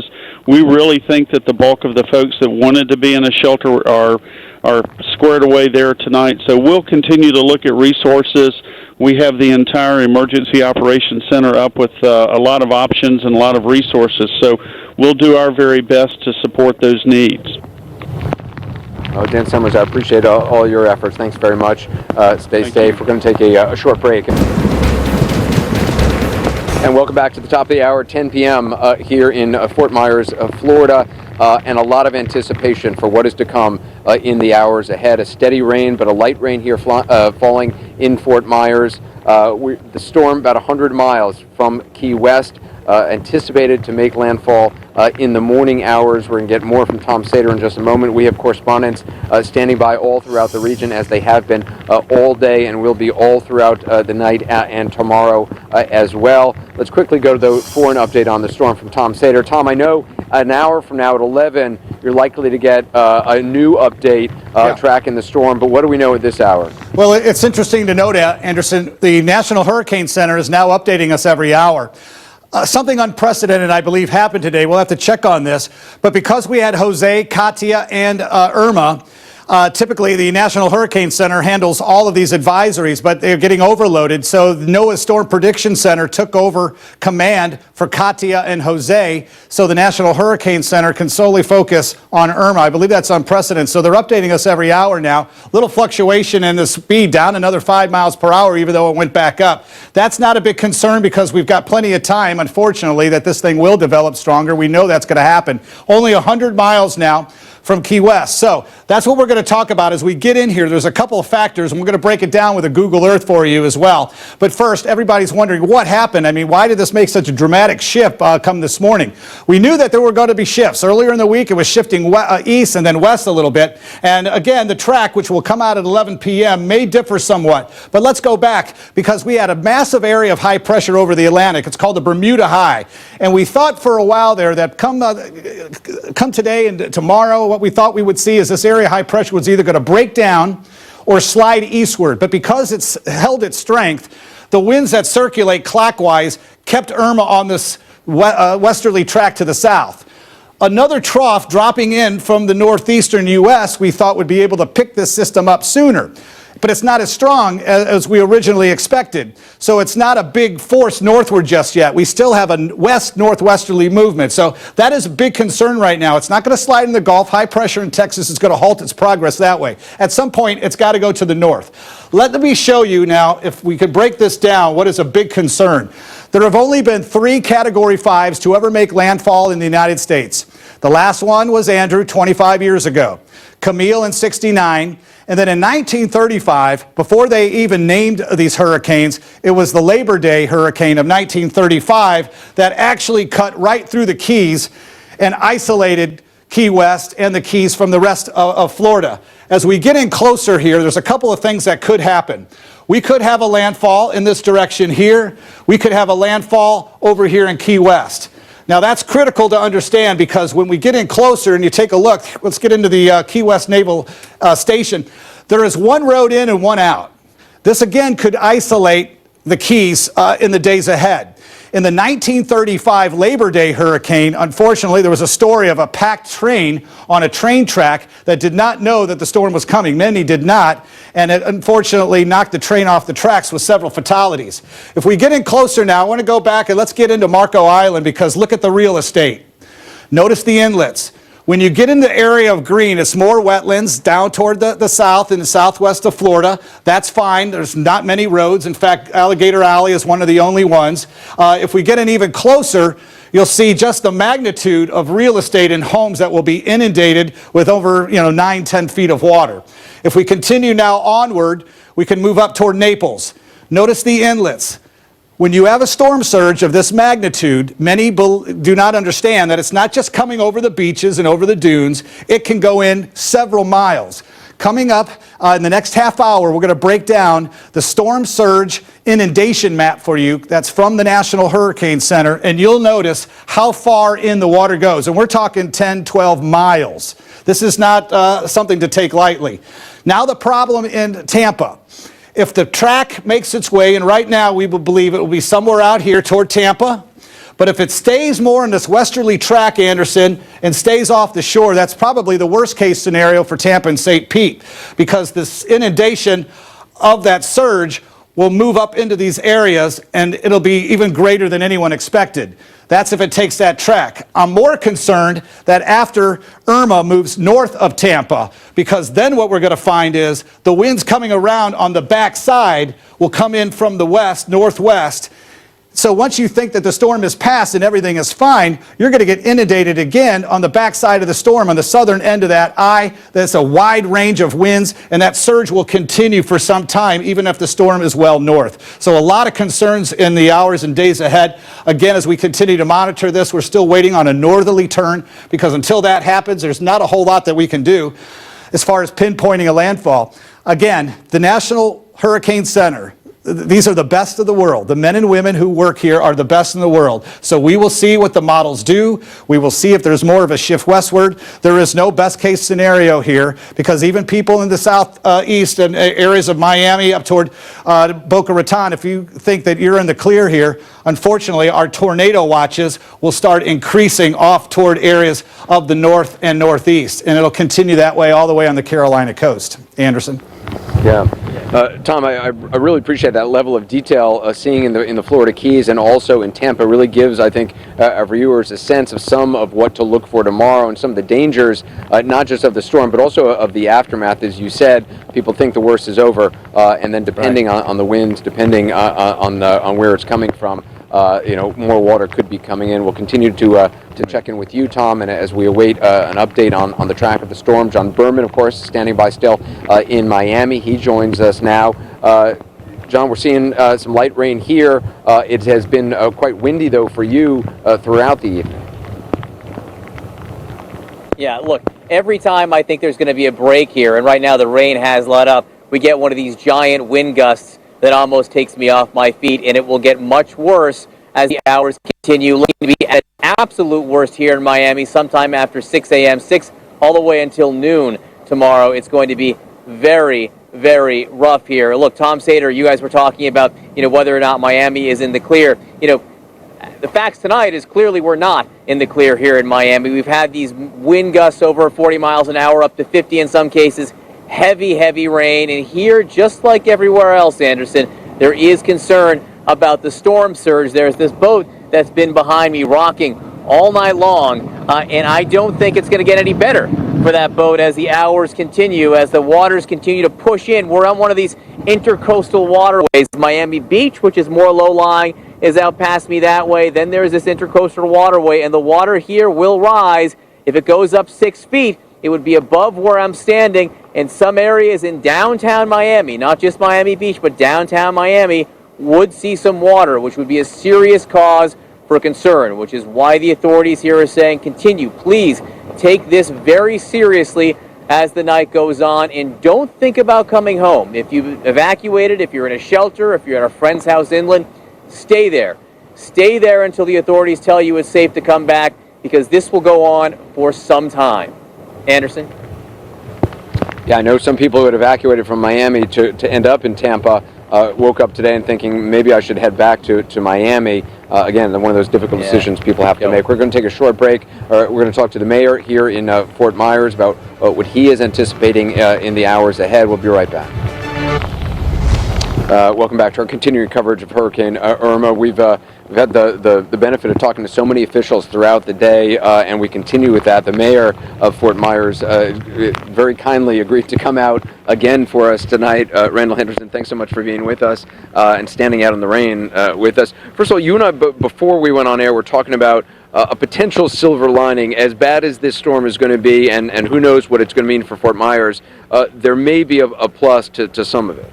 Well, I'm encouraged in this way, Anderson, since it is coming further west. This is going to open up channels to the east to get provisions into us post-Irma, which is going to be essential for meeting the needs of our citizens. So I'm encouraged about that.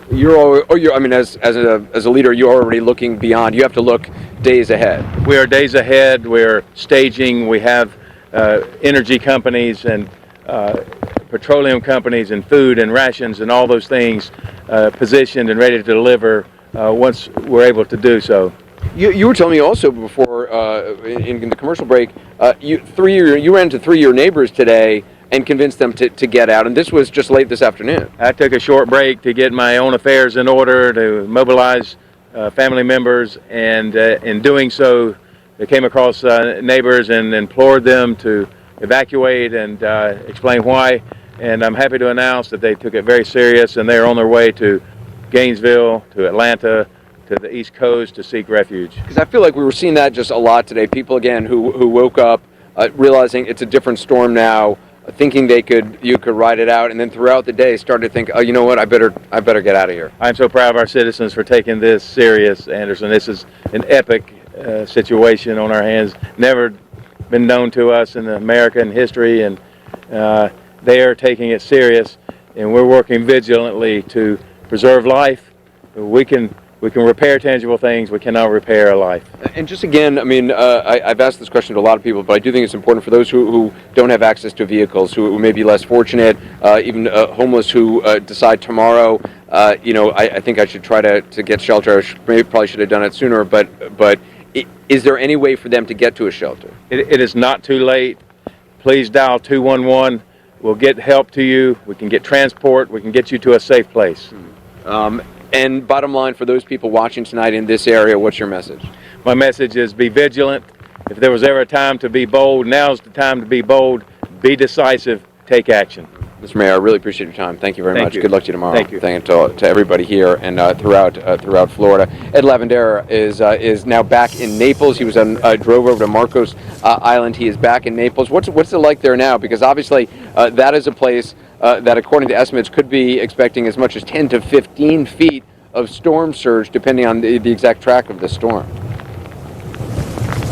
Well, if there is good news emerging from Naples, is that the mayor of the city told us this afternoon that he believes that many, perhaps most of the people here in Naples evacuated in the days even before the track started moving west of this hurricane. So that is the good news. If you look outside as we drive around here, the city streets empty, and it has been like this throughout the day, Anderson. Many of those people, as the mayor believes, had evacuated earlier in the week when it was clear that Hurricane Irma was going to make a significant impact here in South Florida, and many of those people started evacuating. So there's some 27 shelters that are open throughout this Collier County down here around Naples, and we're told that 3 of them still have availability, and obviously it is still not too late to get to those locations. But we also just ventured down to Marco Island, popular vacation spot, an island where there's some more than 16,000 people that live there full time. We spoke with the police chief, and I asked him if it's too late to evacuate, and this is what he had to say. It's too late. It's called, what we say, it's right now we're at shelter in place. Or you would do what we ask people to do if they're in a home, is to vertical evacuation. That means if they have a second story, they go to high above the water line as they possibly can. If they're in a single family home or a 1-story home, we ask that they get to a neighbor's house that has a second story where they can get higher above the water line. And Anderson, as we drive along one of the main streets here in Naples tonight, you can see actually just that spot right there you saw on your right, one of the few places that is open, a sports bar that we were told is going to be open until about 2 o'clock this morning. But as we continue driving, you see a number of the businesses boarded up, and they have been like this, as I mentioned, Anderson, throughout the day. This town was described by the mayor as simply a ghost town at this point. Anderson? Yeah. Ed, be careful out there for you and your crew driving along those roads in Naples for us tonight. Randy Kay is up in Tampa, which is about a 2-hour drive in normal times, I believe, 1.5 to 2 hours from Fort Myers.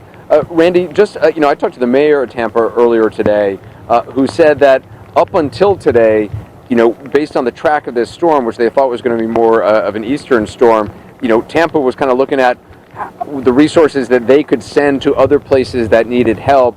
Today, with the storm moving further west, they realize now they are in the line that they may be the ones in the days ahead needing folks from other communities to help them. Yeah, in fact, Anderson, we talked to somebody from the Red Cross just a short time ago, and they're first moving their resources here to Tampa because they had moved them all to Miami. So now that Tampa is back in the track, they're trying to get situated here. But I got to tell you, when we pulled into Tampa just earlier this evening, it was a ghost town. There was no traffic as we made our way from where you are in Fort Myers up to here. There was nobody on the streets. There was nobody on the highway on 75 North. It's really, really quiet here, and the air is beautiful. We had a beautiful sunset. but everybody here knows the storm is certainly coming. And as you know, they also know that in Fort Myers. As we made our way here, we passed this massive shelter, this Germain Arena, which is the hockey arena, just on the edge of Fort Myers there. We could see it from the highway, and there were thousands of people lined up trying to get inside there, trying to get away, trying to find safety from Hurricane Irma. And that is mainly because they too saw that the track changed. They were planning to ride it out at home, so they decided to try and get inside into the shelter. And they brought everything with them, everything that they love, their families, their dogs, their cats, you name it. They had canned food, they had bags, they had sleeping bags, anything they could just to try and ride it out inside this shelter. And they waited for hours, some of them 4, 5, 6 hours. Here's just a sampling of what some of them told us, Anderson. We changed our itinerary every time you looked at the map. Yeah, we've been to like Trying to figure out should we go to Atlanta? No, we'll go to Kissimmee. No, we'll stay at my cousin's house. No, we'll go to another shelter. Should we stay in our house? No, now we're at this shelter. Do you feel like you waited too long to decide? Yeah, totally. I wanted to leave on Monday. Yeah, my fault. It's like if it's the biggest hurricane ever, just leave and then you're not stuck. Gas was great on Monday. How long have you been waiting in line? About 4 hours. It's been a long wait. Is this your only hope for shelter from Irma? Well, yes, with animals, yes it is, yeah. Unfortunately, things are closing fast. You're at the end here. How do you feel about that? It's all right. I came with my elderly neighbor who's 87 and couldn't walk well, so he went to the front of the line, and I hope to somehow find him in there. I got to tell you, people had a really good attitude. Like that last woman you just saw there. She said that, you know what, she's a camper. She's camped her whole life. She's ready for this. She's ready to go inside. We talked to a lieutenant from the Florida Highway Patrol. He says that he was trying to make it as comfortable for everyone inside. It could hold 8,000. When we were there, about 1,000 people had already moved in to the arena. He said that it would have air conditioning, clean water, food, snacks, whatever these folks needed. But Anderson, I got to tell you, as we walked through that line, which really wound through that entire parking lot, there was this look of desperation on so many of these people's faces. They didn't know if they could get inside. They didn't know that there was that much space at the time. And they really didn't have anywhere else to go. Many of them had waited too long, or they just couldn't get out of town. And it was tough to see, but it sounds like a lot of them, perhaps most of them, or maybe even all of them, did get inside that shelter, Anderson. Yeah, that's good news. Randy, I want to go to Donnie Lee. He's the Chief of Police in Key West. Chief, thanks so much for joining us. What's your biggest concern tonight as you await this storm? It's about 100 miles from Key West. Well, Anderson, my biggest concern is what we're going to find tomorrow when the sun rises and we're able to start responding, hopefully at some point, to calls for service and assessing the damages and stuff here. There's still far too many people that remain on the island that we're concerned about for their welfare and their well-being. So we just don't know what to expect, really. Do you have a sense of how many people have decided to ride out the storm? And it's always a difficult thing to kind of estimate. It's not like people kind of register. Do you have any idea? We don't have exact numbers, but there's still thousands of people that remain here on the island. I mean, our population is 25,000, so we know that there's still thousands of people who decided to stay. We did everything possible to urge and beg everyone to evacuate. And unfortunately, not everyone made, the best decision. And those decisions today have, life and death consequences. That they're here at their own risk, because we're hunkered down in the police department. We already have tropical storm force winds. We're not going to put our police officers and first responders at risk anymore. The hospitals are closed. They've been closed for 2 days. There's no ambulance. There's no fire. So, people are right now, they're out there on their own to fend for themselves right now, unfortunately. And Chief, during the worst of the storm, obviously, as you said, when you're hunkered down and not able to go out, if 911 calls are coming in, are those just kind of registered and kind of put in order of priority so that when you are able to go back out, you start to respond to those? Is that how that works? That's exactly right. All the 911 calls are recorded, and we're also, logging them in by hand as well. And as you said, we're just going to have to prioritize them when we're able to respond and start addressing each one. Yeah, and of course, mobility. The roads, you got to make sure the roads are clear before you can even respond in some areas. Chief, we'll let you go. I know you've got a lot of work ahead of you. Thanks so much for talking to us, and wish you the best for all of you and your officers and all first responders. Stay safe. We're going to take a short break. More ahead.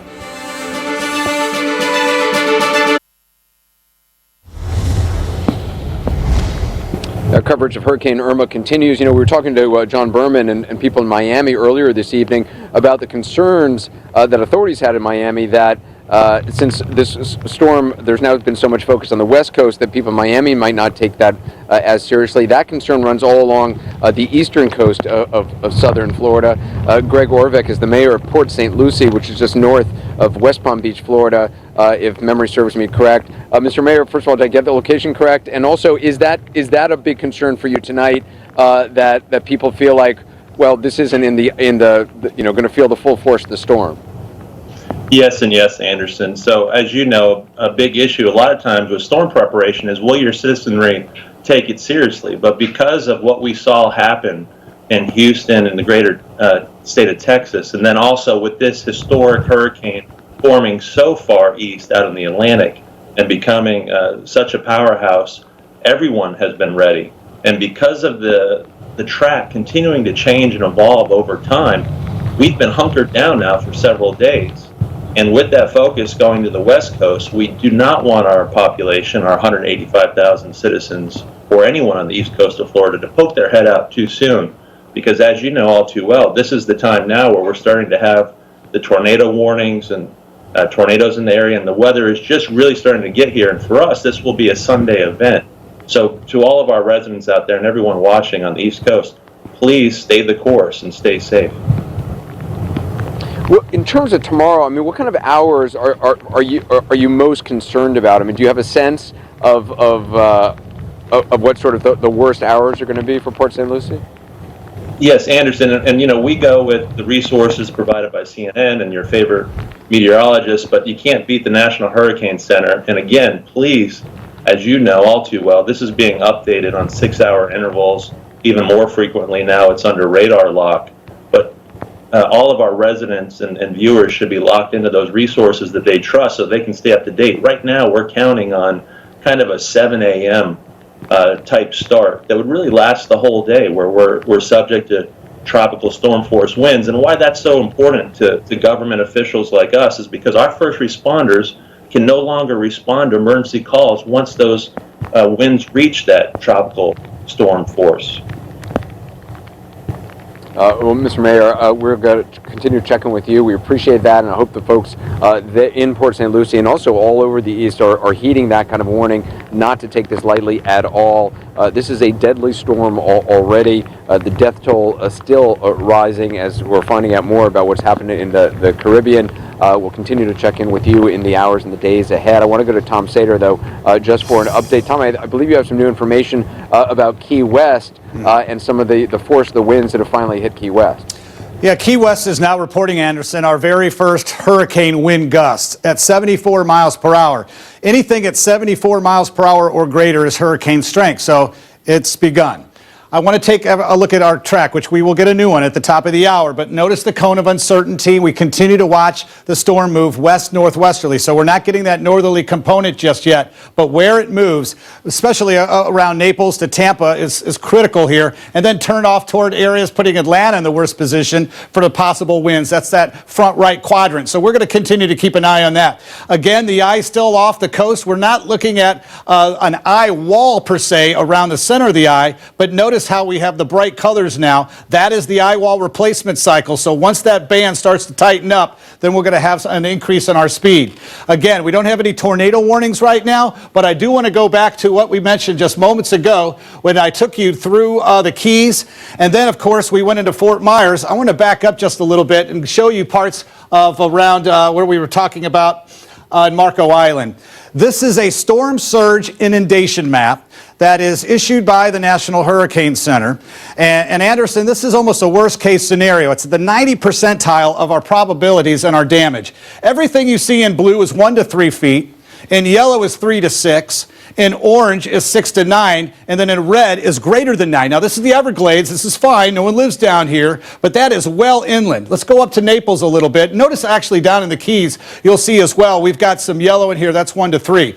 But when you talk about Naples, and again, on the coastline, significant inundation with the storm surge, and it goes 10, 12 miles inland. I mean, this is not to be taken lightly. Even if it's 1 to 3 feet, 12 miles inland, that's going to do some major flooding. All right, to the north, there's Bonita Springs. We're going to continue to go up. Here's Marco Island. Now, I mentioned this earlier. We showed this map on Google Earth. And the thousands and thousands and thousands of homes. This gives you an idea now of you're over 9, 10, 11 feet of water, and it continues through all the inlets. Now to the north, as we continue our progress, we're going to take you up to, here we go. All right, here's Cape Coral. You can see Port Charlotte. Notice the red inundation around all the islands and inlets. You get into Fort Myers, you're well into plus 9 to 10 feet.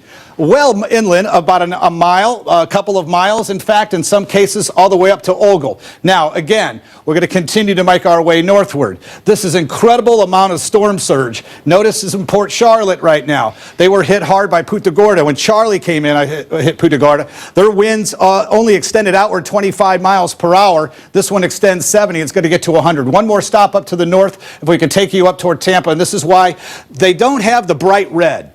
And that mainly, Anderson, is because the path we were talking about is in this direction.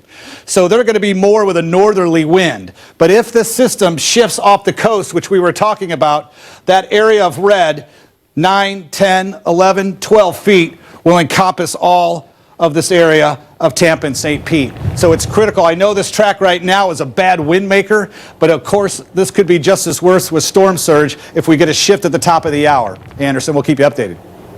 Yeah, Tom, I appreciate that. Richard Rand is with the North Miami Beach Police Department. He joins us now.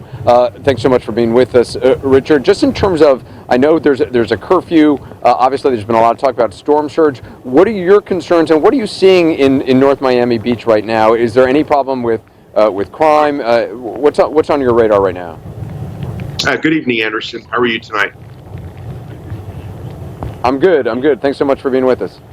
Sure, good. Well, first off, let me start out by saying that the city of North Miami Beach and our municipal partners are going above and beyond to keep the city of North Miami Beach safe for its residents so that we can help them get back on track once we're past this storm.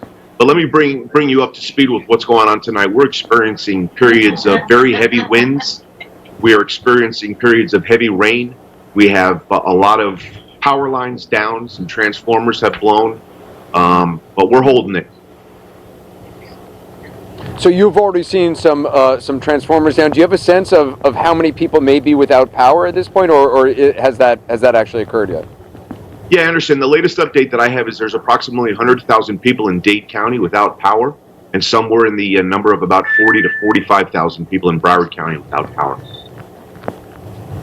And just in the hours ahead, in terms of for your officers, are you able to continue to patrol in the hours ahead? Or, I mean, at some point, obviously, in some locales, there's going to be a concern about the winds, and it's just not safe for officers to be out on the streets, or anybody. All right, so our policy is sustained 40-mile-an-hour winds. We don't allow our officers to go out on the roads, but we're the North End EOC, and in between the squalls that we get, we're trying to send our officers out and keep them visible to keep the element that we don't want in the city breaking into homes or businesses, trying to make sure that they know that we're out there protecting our residents. Yeah, well, Officer Rand, I appreciate that. I'm glad you are and your officers. I wish you the best and stay safe. We're going to take a short break as we continue our coverage of Hurricane Irma and what lies ahead. We've seen a few people walk by around here by the river, just tired, they said, of being cooped up for hours, but they quickly head back inside as the rain continues to come down. But again, it's pretty gentle compared to what it is going to be in the next 12, 24 hours. John Berman is standing by in Miami with David Halstead, who we have been hearing from and learning from a lot over the last several days. John, let's go to you. Thanks so much, Anderson. You talked about the fact it's going to get much worse than it is right now, and it will. The winds will be twice as strong, the rain falling much harder.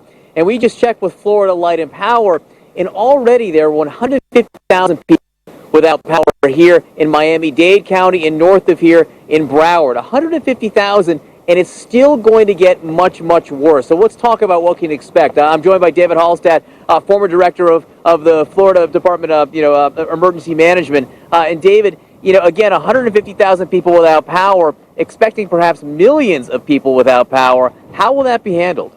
Yeah, 150,000 already in the storm. That's bad news. That means we're probably going to top into the millions by tomorrow morning. And what that means is that hospitals will be on generators. Those that are at home that perhaps have medical needs, such as need oxygen regeneration that has to be run by electricity, that's going to be a problem. We're going to see the traffic lights down. We're going to see gridlock when people do try to come out and get into the area, which we hope they won't, but we know that there's going to be looky-loos later tomorrow.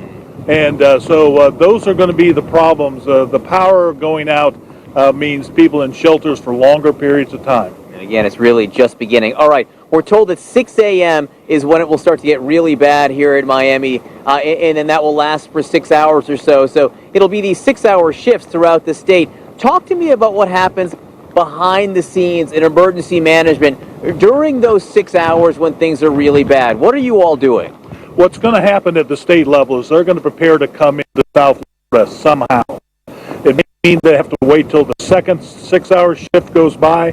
We're not sure. It depends how big the swath of the storm is across the state, but we've got to get into the area. As Administrator Fugate talked about and Governor Scott talked about, we don't wait to assess. Certainly we will assess, but we come in first. We look you in the eye, Miami-Dade, we say how bad is bad. We determine that with you, but we've got troops on the ground assisting with search and rescue. The National Guard will be on the ground assisting with law enforcement. We're going to have health and human services folks here helping with disaster medical assistance teams. All those things will be happening, but we've got to wait till the winds die down so the trucks can come in. It's almost as if on cue, when you and I step out here, the winds start to blow really hard. Look, a lot of people probably starting to think about going to bed here in southern Florida. If you are going, what do you do before you go to sleep? What are you concerned about for this? Well, certainly you want to make sure that everything is locked up as soon as you can. If you got any protection over the windows and doors, totally got that. In some cases, there's bracing for your garage storage. Put that into place. Make sure that's all locked up.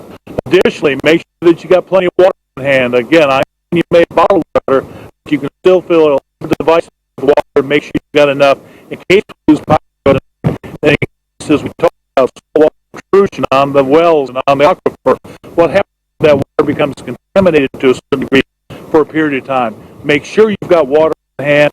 Make sure that your house is battened down. Make sure that you feel as safe as possible in that home that you decided to stay in. Yeah, fill that bathtub before you go to sleep tonight. It is great advice. David Halstead, thanks so much for being with us. Appreciate it. Anderson?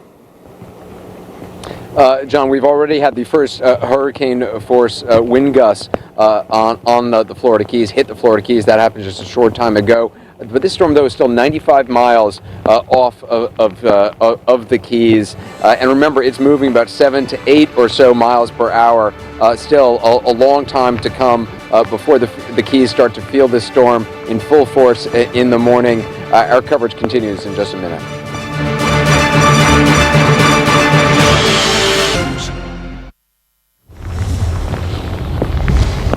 Continues to rain here in Fort Myers as we continue to cover Hurricane Irma.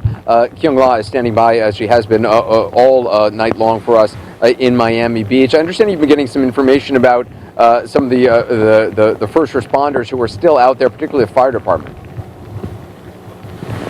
Because, Anderson, the wind gusts, the hurricane force gusts have not hit here yet. The fire personnel have not left Miami Beach. They are still responding to calls, and they are extraordinarily busy. They are responding to a number of different alarms, a lot of fire alarms. But the other thing that they're responding to is transformers being blown. They had to actually go into an apartment building and rescue somebody who was stuck in an elevator. So they're continuing to respond, they're continuing to act, but they are warning people that if you had not heeded the mandatory evacuation order here at Miami Beach, at some point when the brunt of the storm arrives tomorrow morning, they will not be able to make those runs, that you are essentially on your own. What we are seeing in place tonight, Anderson, is a curfew. Police and fire say if you are on the streets here in Miami Beach, you are at risk of being arrested. The reason why they've put this into place is they do not want anyone on the streets. They are concerned still about flooding. And the other thing, Anderson, is that they don't want people to get back into their cars if they are in Miami and come back to the beach. That, they say, is an extraordinarily bad idea. Even though it looks like the storm is pushing to the west, do not come back here in your cars or get on the streets, Anderson. Yeah, I mean, the idea of being stuck in an elevator with this storm barreling down, what a nightmare. I'm glad they were able to get that person out. Kyung, appreciate all that you have done for us today, and obviously will be doing in the days ahead. Let's check in with Miguel Marquez, who is in Punta Gorda, Florida, for us as well. Miguel? Yeah, we're just north of where you are, and the rain is getting stronger. The wind is picking up. It's still not anywhere near what it's going to get to. If you didn't know that we were just about to get deluged with water and rain in the next 24 hours, you would think it was just a nice summer shower. Punta Gorda is very, very sensitive to hurricanes. Charlie came through here 13 years ago and nearly leveled this town. The track that Irma is on is eerily similar to that Charlie was on 13 years ago, so they are watching it closely. Right now it takes it just to the west of Punta Gorda, which would put it on that dirty side of the eye wall if it goes where it's currently on track to go. The shelter situation here in the county, Charlotte County, they're closed. There's no more room at the shelters in the county. They only have 3 here. It's a fairly small county, and much of it is in lowlands, so there aren't, when they expect a 10 to 15 foot tidal surge, they don't have a lot of space basically to put shelters in, so they've borrowed space from the county north of here, Sarasota County, and they're telling people to go there if they need shelter. There are still 4 of those 5 shelters that are taking people in. If one runs out of gas, if one is elderly, if one is disabled and one cannot get to a shelter, and you can only get to one here in Sarasota, in Charlotte County, they will take you in. But right now they're trying to get everybody, the bulk of people, north to Sarasota County. The big concern here is not only the wind and the rain, but that storm surge. They believe 10 to 15 feet would go into the county and then pull everything back out to sea in pretty quick order. Anderson? Yeah, Miguel, be careful in the hours ahead. That's about it for our coverage tonight, but CNN's coverage obviously continues on throughout the nighttime hours. There's so much to tell you about. We are following this minute by minute. We are expecting a new update on the track of the storm at the top of the hour at 11 p.m. We're going to take a short break, but CNN's coverage continues in a minute.